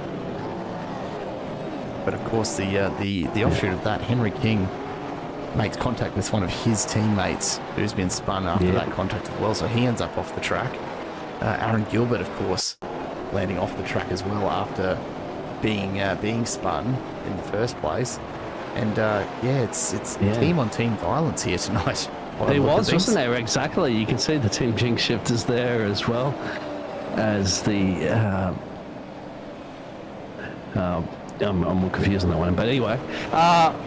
What's interesting is have a look at the race start as well, if you don't mind, because Jackson Starrett, who was starting on the front row, bogged down a little bit, and that's what caused a little bit of the commotion starting to build up very quickly on that race start. Let's go back and see what we can see. Or a blimp cam or something like that, perhaps. I'm not quite sure. But let's have a look at the iRap.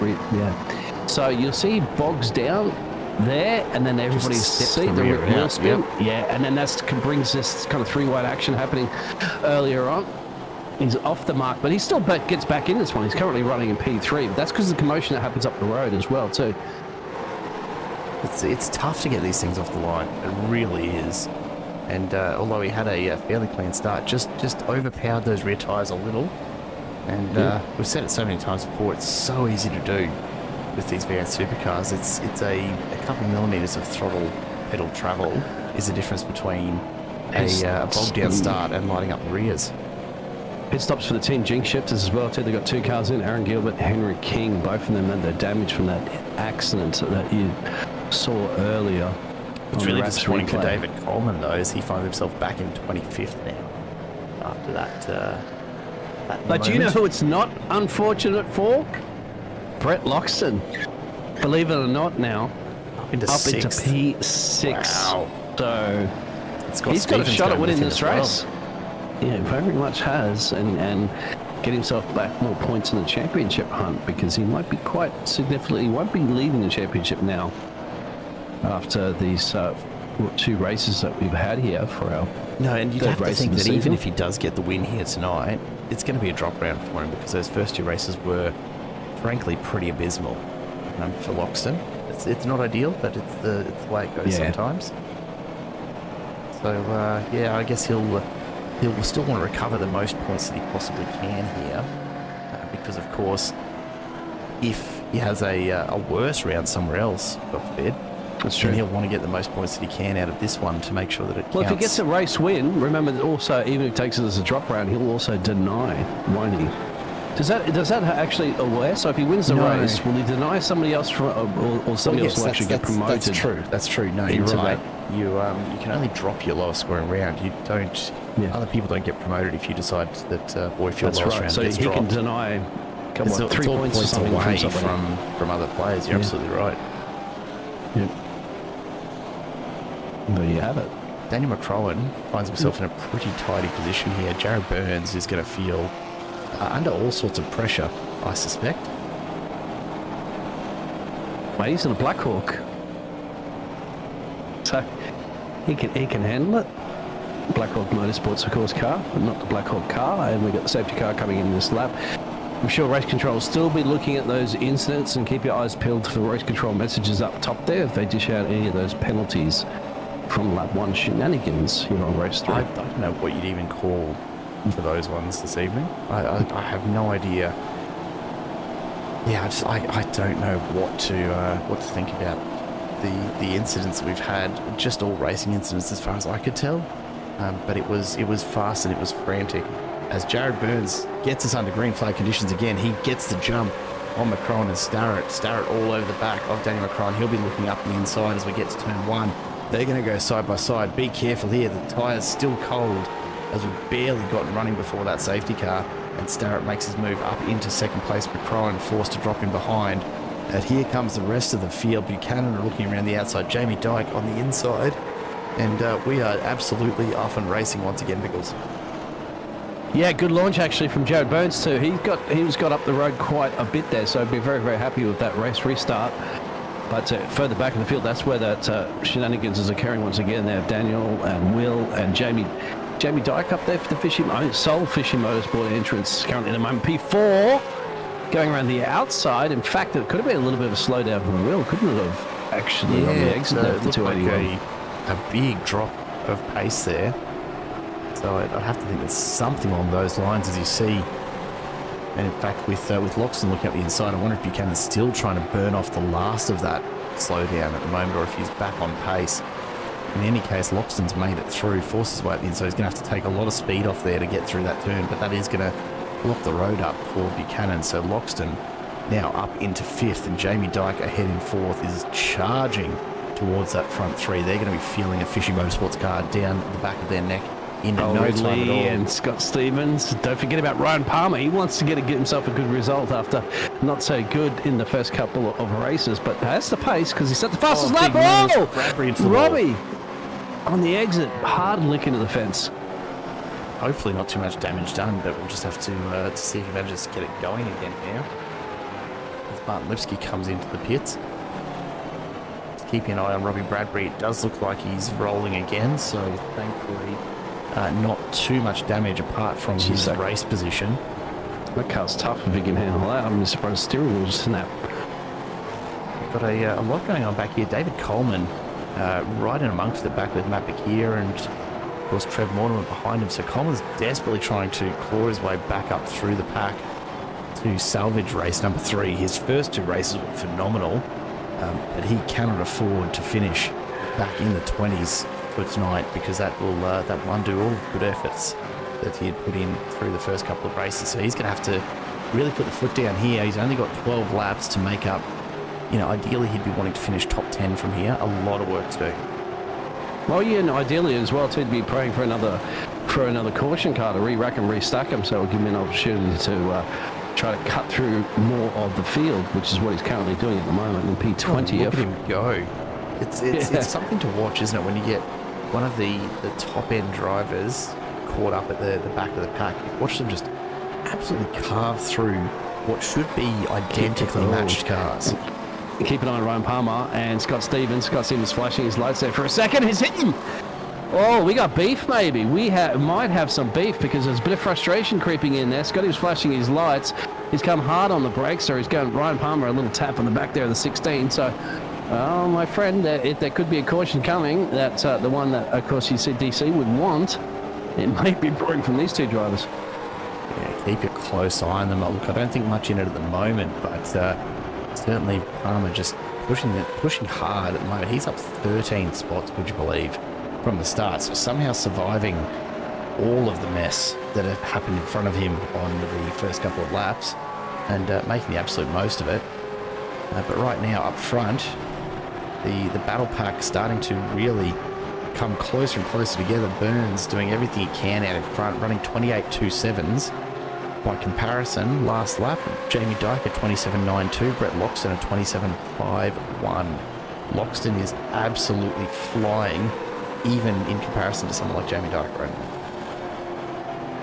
That's what you wanted to see from Brett. Unfortunately, the technical problems in the first couple of races, he couldn't get it out there, but when he did get it out there for the end of that last race, actually, he shows the true pace that he has there for the 209 machine. Up overall 24 places from where he started in a good position, which is fantastic. Moment on a very, very awkward part of the track.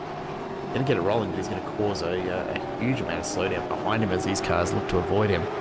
Drops all the way back to 19th now.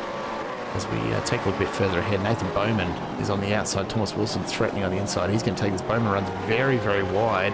And look who it is. Here comes David Coleman now. He's looking up the inside. Don't know if he's going to get the move done here, but he certainly wants to push through. The Coleman already up to 18th, and he's got 3 cars not too far ahead of him that he can start to look to just unravel a little and continue his climb back up through the leaderboard. Been to a car a lap, 11 laps to go. He could be getting a shot at the top 10. Don't count that man out. That's all he can hope for at the moment, isn't it? Yeah. Oh, big moment for Nathan Bowman. He goes a little sideways, a lot sideways, just over crest. This is going to be huge. Big contact. Ronald Long comes over the crest with nowhere to go. Bowman absolutely damage slaughtered on the track. I don't know if that'll be enough to cause a caution car out at the moment, but that's unfortunate, isn't it? Bowman's just had every race so far. He's just had an issue, just not liking Brands Hatch. He might be ripping the UK stamp out of his passport when he returns back to Australia. He'd certainly be considering it, wouldn't you?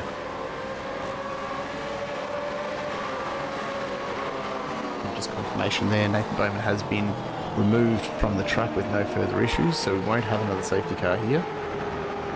So racing will continue, and the front keep an eye out on Brett, Jamie Dyke, Daniel. That's getting really spicy and dicey and heated up there. Jackson Starrett, of course, holding on to that P2 barely. Jared Burns of a 1.5 second gap up the road there, loving the clean air. It needs a clean air. It's been very powerful for anybody leading this race so far. They've been very difficult to try to catch, but that P2, P3 and so forth, that's always been the hot zone. You throw that blanket over here this evening, especially hopefully you've got an electric blanket in the winter of Australia. Well, I'm not wrong. Look, it's not proper cold in a lot of parts of Australia. It is cold, right?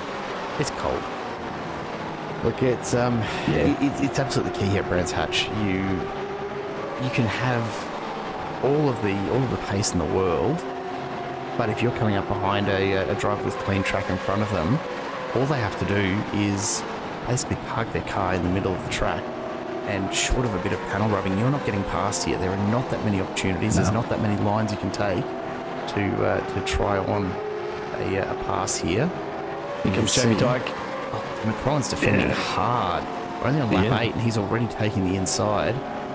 So Dyke is having to throw everything and at he's him. made an error coming out of the corner. McCrollin's got stepped out the rear end. That should allow Dyke to get an exit speed here. Keep an eye on the background as well too.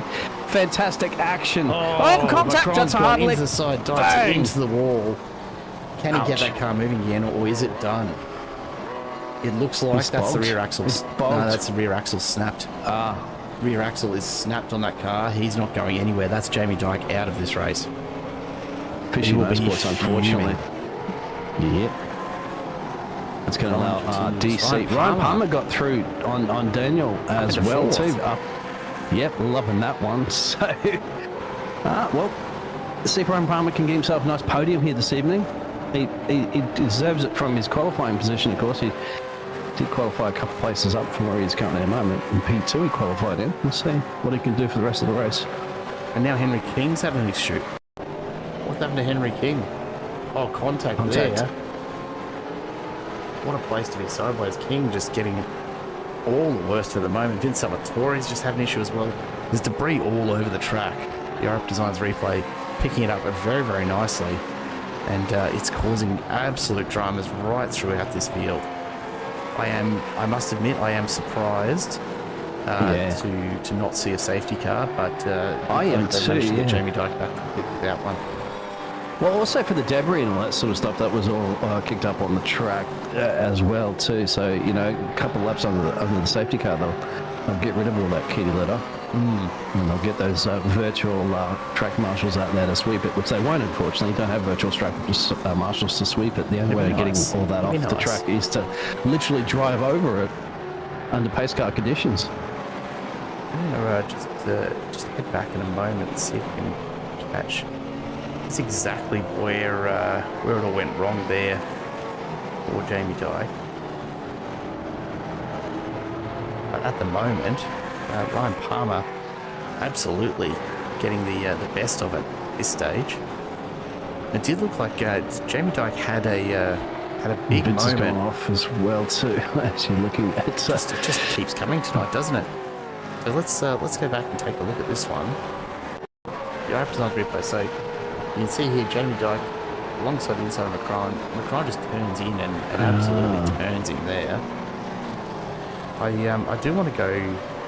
I want to go back just a little further than that. Unfortunately, I don't really have anything to show for it, because there was a really interesting little moment there for Jamie Dyke.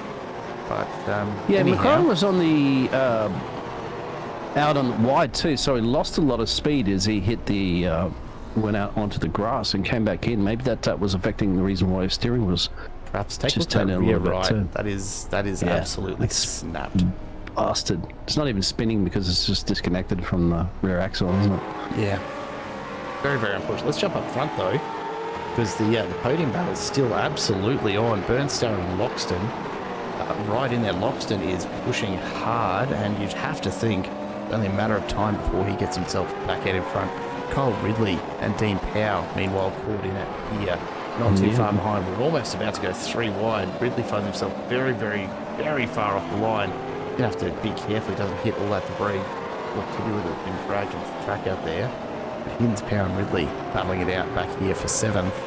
Loxton and Palmer, though, the absolute winners so far in all of this. Loxton's up 11, Palmer's up 16.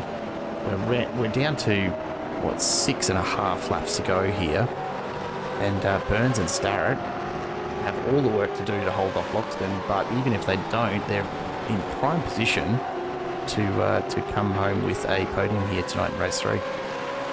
Loxton will catch them because he's doing quicker lap times. He's the only driver essentially on the track at the moment on the 28s, 28.5. So he's about a second lap quicker, but of course one thing catch. So I expect he will be catching, no doubt, Jackson pretty quickly, but once he catches up to him, he's going to then get held up for a bit and going to have to work on his planning his overtakes to get it done. And he wants to get that probably in the next 3 laps, I'd say, so it'll give him about 4 laps to take a shot at P1 and P2.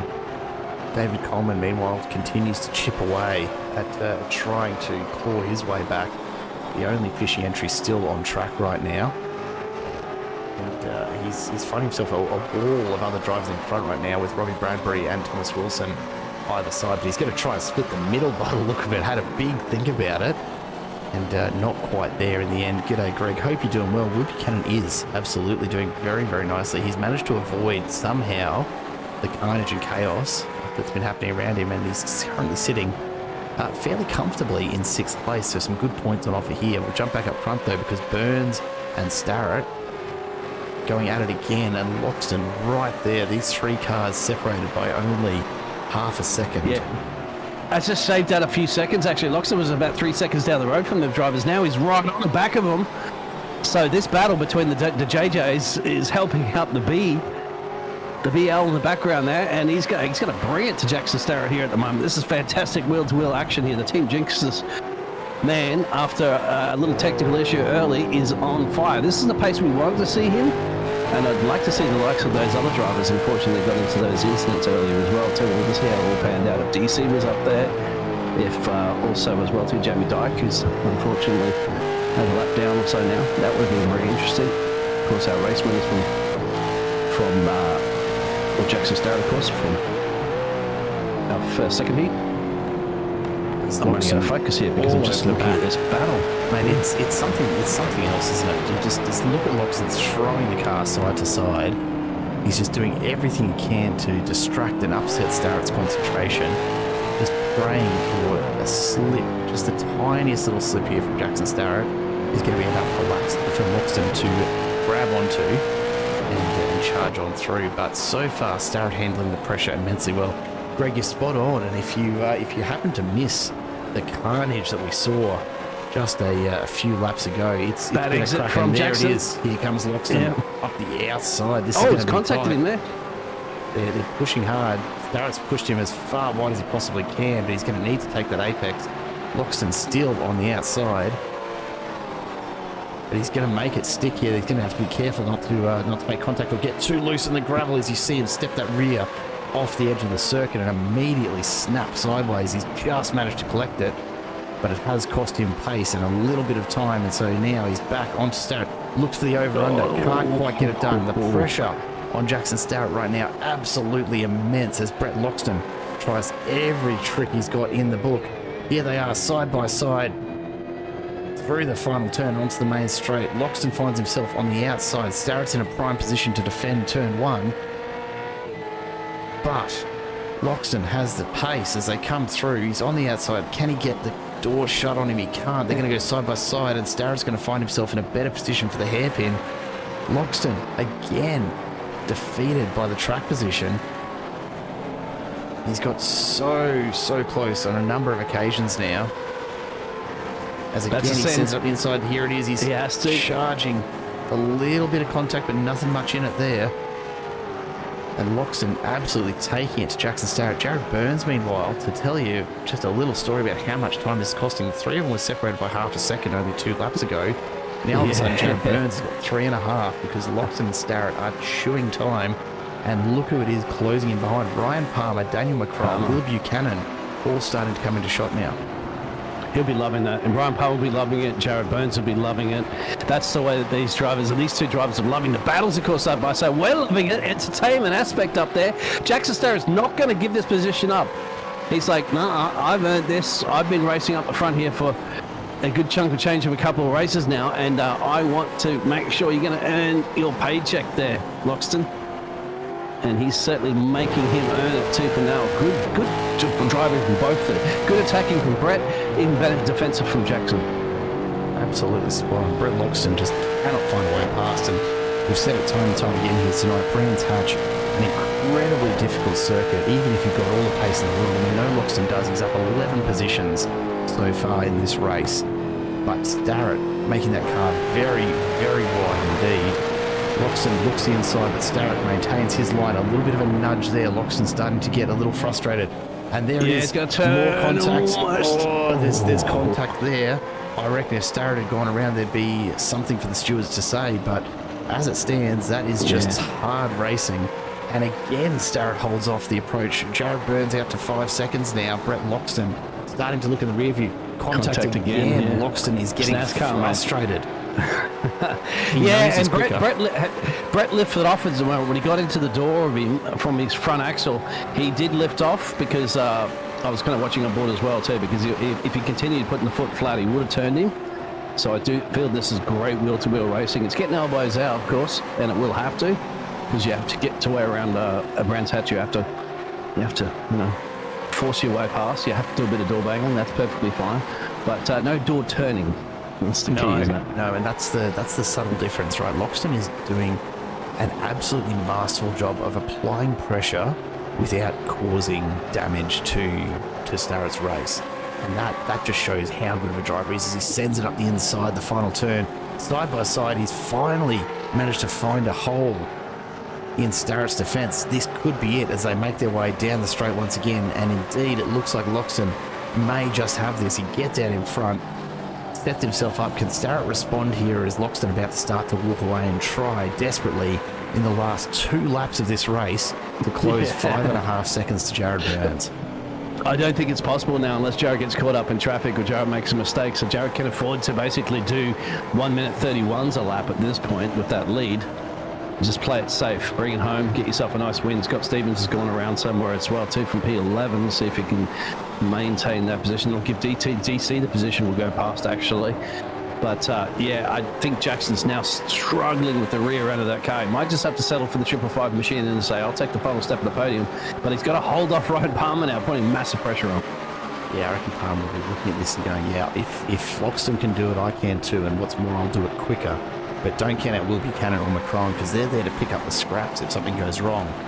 Or, indeed, force their way through if Palmer can't Jackson's get it done. so loose on the rear right now.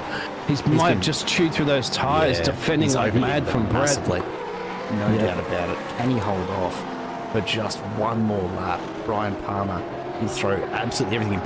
Big moment there. Including a car into him almost there, Brett Loxton just starting to walk away now. Palmer defending against Buchanan at the same time as attacking Starrett. There's the white flag. Jared Burns 5 seconds out in front. Brett Loxton will be happy with second, although he could have had first if he'd gotten that pass done just a little sooner. Palmer loses a bit of pace there. He's going to have to close up very, very quickly to get behind Starrett again. Buchanan and Macron are pushing him, urging him on. They all want to get through here. They all want that third place on the podium here tonight. But Jackson Starrett, if he can just hold on for another half a lap, should have this one in the bag. There's a long way to go around the back end of Brands Hatch, though, ladies and gentlemen, and do not look away from your screen right now because Jackson Starrett is on a struggle street with 3 very, very quick cars sitting right behind him. He's got all the work to do here. Ryan Palmer may do something late. Remember, it's the high-speed section now of the track. We've gone through the tight and twisty bits. Got it very, very sideways. Too wide, and we'll get it. Will will get that. Will Buxton will get that. Daniel will get it as well. Buchanan through, So just McCrone through, like that. and all of a sudden the gap eases and Starrett takes a breath. Ryan Palmer overcooks it, and Starrett looks like he will wrap up third position as he slides it through, just barely hanging on. Have a look at Jared Burns, though, out in front, looking oh so comfortable. And really, what a way to finish for him as he comes to collect the checkered flag. Jared Burns, a surprise win perhaps, but Brett Loxton comes through in second, and Jackson Starrett holds on for third. Buchanan, a well-deserved fourth ahead of McCrowan and Palmer. What a race. What a way to finish tonight. Well, yeah, exactly. With the caution as well, too, called on the third race, which did slice and dice things around, too, especially for the Team Jinx shifters, who managed to finish not inside that top 10, unfortunately, from actually maybe... no, they didn't, actually. No, Thomas Hinz... Complete change from what we saw at Hinz the as start well. of the race. Really damaged and still managed to get that car home for the 78 in P7. David Coleman manages to get to P10. So Yes. a big effort from him to get back to there after what was a pretty challenging race for him this evening. When now Brian East and Martin Lipskid across the line. Here comes Jamie Dyke, finishing down in 24th, unfortunately a lap down. Martin Lipskid and Nathan Bowman, the last two cars on track right now. That was absolutely an eventful final race here for race number 3 of this sprint round at Brands Hatch. And we have plenty in store, I'm sure, to talk about. If you want to get involved in the conversation, make sure you do jump onto the Discord. Greg, yes, in short, yes, you did miss it. There was absolutely carnage, and you definitely need to go back and take a bit of a look at some of the action, because it has been, honestly, a crazy finish. About 13 cars, 13 and 14, I'm just counting through the race control messages, about 13 and 14 cars were involved in some sort of incident on that one. I'm not talking about door banging or going around incident. There's your results for the third and final race this evening. Absolutely crazy. Jared Burns, though, ends up taking the win, and quite comfortably. Brett Loxton and Jackson Starrett. The separation there does not even remotely begin to talk about the battle that went on there for P2, P3. Will Buchanan and Danny McCrowan sneak home ahead of Ryan Palmer after he sets it just a little bit wide on that final lap. Then Thomas Hinz and Thomas Wilson, 7th and 8th. Kyle Ridley getting a 9th place. David Coleman, honestly, a fantastic effort to find his way back to 10th after the early issues. Aaron Gilbert and Scott Stevens behind him. Then Josh Harris, Jimmy Anides, James Salhani and Robbie Bradbury ahead of Mortimer and King. Matt Bakia and Daniel Harrod rounding out your top 20. As we take a look a little further back through the pack as well. Brian East in 21st ahead of Martin Lipsky, and then Dean Powell in 23rd. Jamie Dyke will be bitterly disappointed with that final race. He had such an amazing first 2 races, and to get caught up in the incident that he did and punted so unceremoniously. Look, I'm not even going to take a gamble at what race control are going to have to say about that whole sequence of events, but it has absolutely cost Jamie Dyke what would have been, I have no doubt, an absolutely stellar round in terms of points. And as it stands, it may not end up being his drop round, but it won't be anywhere near what he should have probably earned from this tonight. Nathan Bowman in 25th also had a shocker. Ronald Long and Adrian Gresh caught up very early on and just could not recover from that. And of course, Mitch Curry not actually participating in race number 3 here as well. And Biggles, that's been an absolute cracker of a final race there. A name that we haven't actually had in the booth for, gosh, I don't know, ever. I suspect Jared Burns. Welcome to the comms booth, my friend. There you go. Mate, I'm doing all right, but you must be feeling pretty on top of the world right now. It was very, very unexpected, put it that way. That was looking hairy for a lot of laps, and we were watching Brett Loxton and Jackson Starrett behind you as Loxton slowly closed in and started to really push, but then the two of them just got absolutely caught up in battling, and you almost waltzed away how much of a relief was it to see that gap open up behind you? Well, especially coming into turn one, they're obviously a lot quicker than what I was, and we obviously got to a point there where he put the nose up on the inside, and I thought, here we go. And next minute, I looked up at the relatives, and they were about 4 seconds back. So I wasn't sure what had happened, but I definitely liked the breathing space. So it was good. I will tell you, the view from the broadcast cameras was spectacular. It was nothing other than them losing time to being so intensely locked in that battle with each other that I think they just forgot that you existed. Maybe something to do with the black paint on the car. I don't know, some sort of stealth technology maybe. Went missing in the dark, you reckon? Yeah, could be that. But mate, regardless, to step away from them like that, a well-deserved win, and the clear air in front at Brands Hatch definitely playing its part. How did you find the racing overall tonight at this track? I know it's a tough one. Oh, I thought it was really good. I definitely thought, personally, I had a fair bit of luck.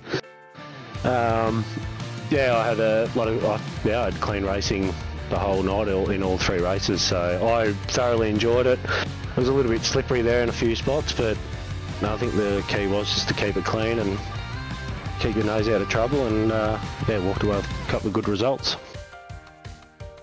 So with obviously the one that I'm really excited about next week, the Bend coming around, are you looking forward to next week's track more than any other, or is there another favourite you've got your eye on for later in the season?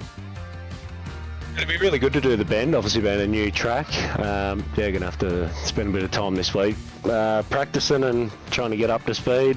Personally, Bathurst is always a favourite for me. Of course. How can you say no? Exactly, but no, next week will be really good. The racing throughout this series thus far has been excellent, so thoroughly enjoying it. Good to hear, mate. Anyone you want to say a big thank you to for tonight and the support that you've had, obviously, in getting to the race win? Firstly, just Black Hawk Motorsports and the guys there. We all sort of race and practice together and stuff like that. Obviously, my teammate, the training in this series, Dean Powell. He's been excellent. Again, just working alongside each other. Madhouse Industries. And that's about it, really. Mate, it's something you might have to get a bit of practice in on getting through that list if you keep this sort of result up. A phenomenal third race from you. Congratulations on the win. We'll let you go and just unwind a little bit, hey? Much appreciated. Well done to everyone else. Cheers. Jared Burns there taking out the win in race number 3 for Black Hawk Motorsport. And Biggles, it's hard to believe the gap that he managed to open up there purely through Loxton and Starrett battling so hard. Very, very, very impressive. Exactly. So that's what you get from some of the best drivers in the world. Certainly the Australian V8 supercar drivers too, my friend. This is how the standings have changed after this round. And look, again, folks, remember, of course, that there is a drop round to be taken into consideration here. But based purely on tonight's performance, Daniel McCrohan looking like taking the top of the standings with Thomas Hinds just behind. Will Buchanan and Brett Loxton there. David Coleman still in the hunt in 5th. Thomas Wilson and Jamie Dyke just behind. The separation across the top 7, really not much at all when you consider 300 points on offer each round. And of course, Aaron Gilbert, Jackson Starrett right there, as is Kyle Ridley. Ryan Palmer and Josh Harris not too far behind at all. In fact, you've got less than 100 points from 1st to 14th at present. Now again, drop rounds to be taken into consideration, a couple of bonus points for fastest laps.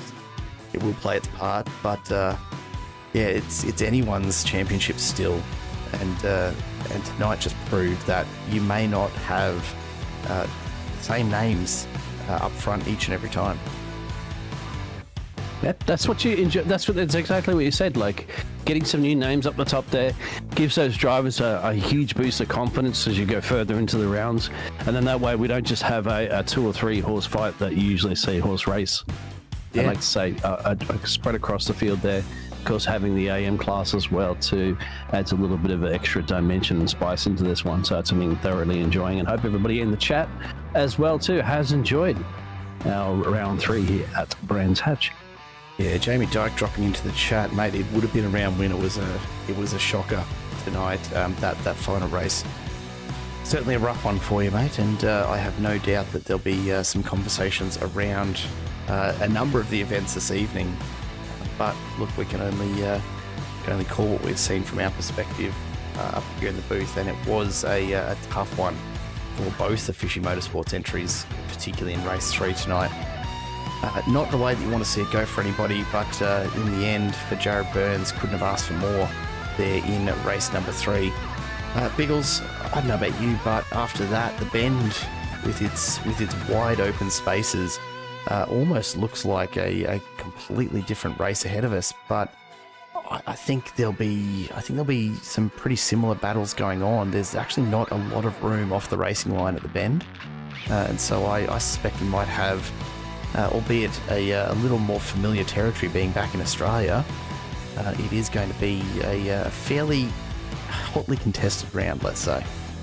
Looking forward to it, Jared, as always, and why not? I hope everybody is going to be tuning in. Make sure you hit that bell, like and subscribe too. Get the notification bell, let you know, hey, we're on Simple Racing Broadcast and bringing fantastic racing action. Absolutely. A massive thank you, as always, to MC Motorsport for putting on such a cracker of a league. Folks, I hope you enjoyed this evening. We will be back, of course, tomorrow night. You will see the simulcast here on Simple of the ASR V8 Supercar Series. Thursday night brings us more racing action with the Formula Drivers League F4 Championship entering round 2. There's plenty of racing action going on right here on Simple Racing Broadcast. Don't miss a beat of it, because it is all absolutely top tier action. And we hope to keep bringing it all to you in the same kind of way as we have tonight. So until next time, from all of us here at Simple Racing Broadcast and on behalf of the MC Motorsport crew, thank you so much for being part of the action. We will see you next time.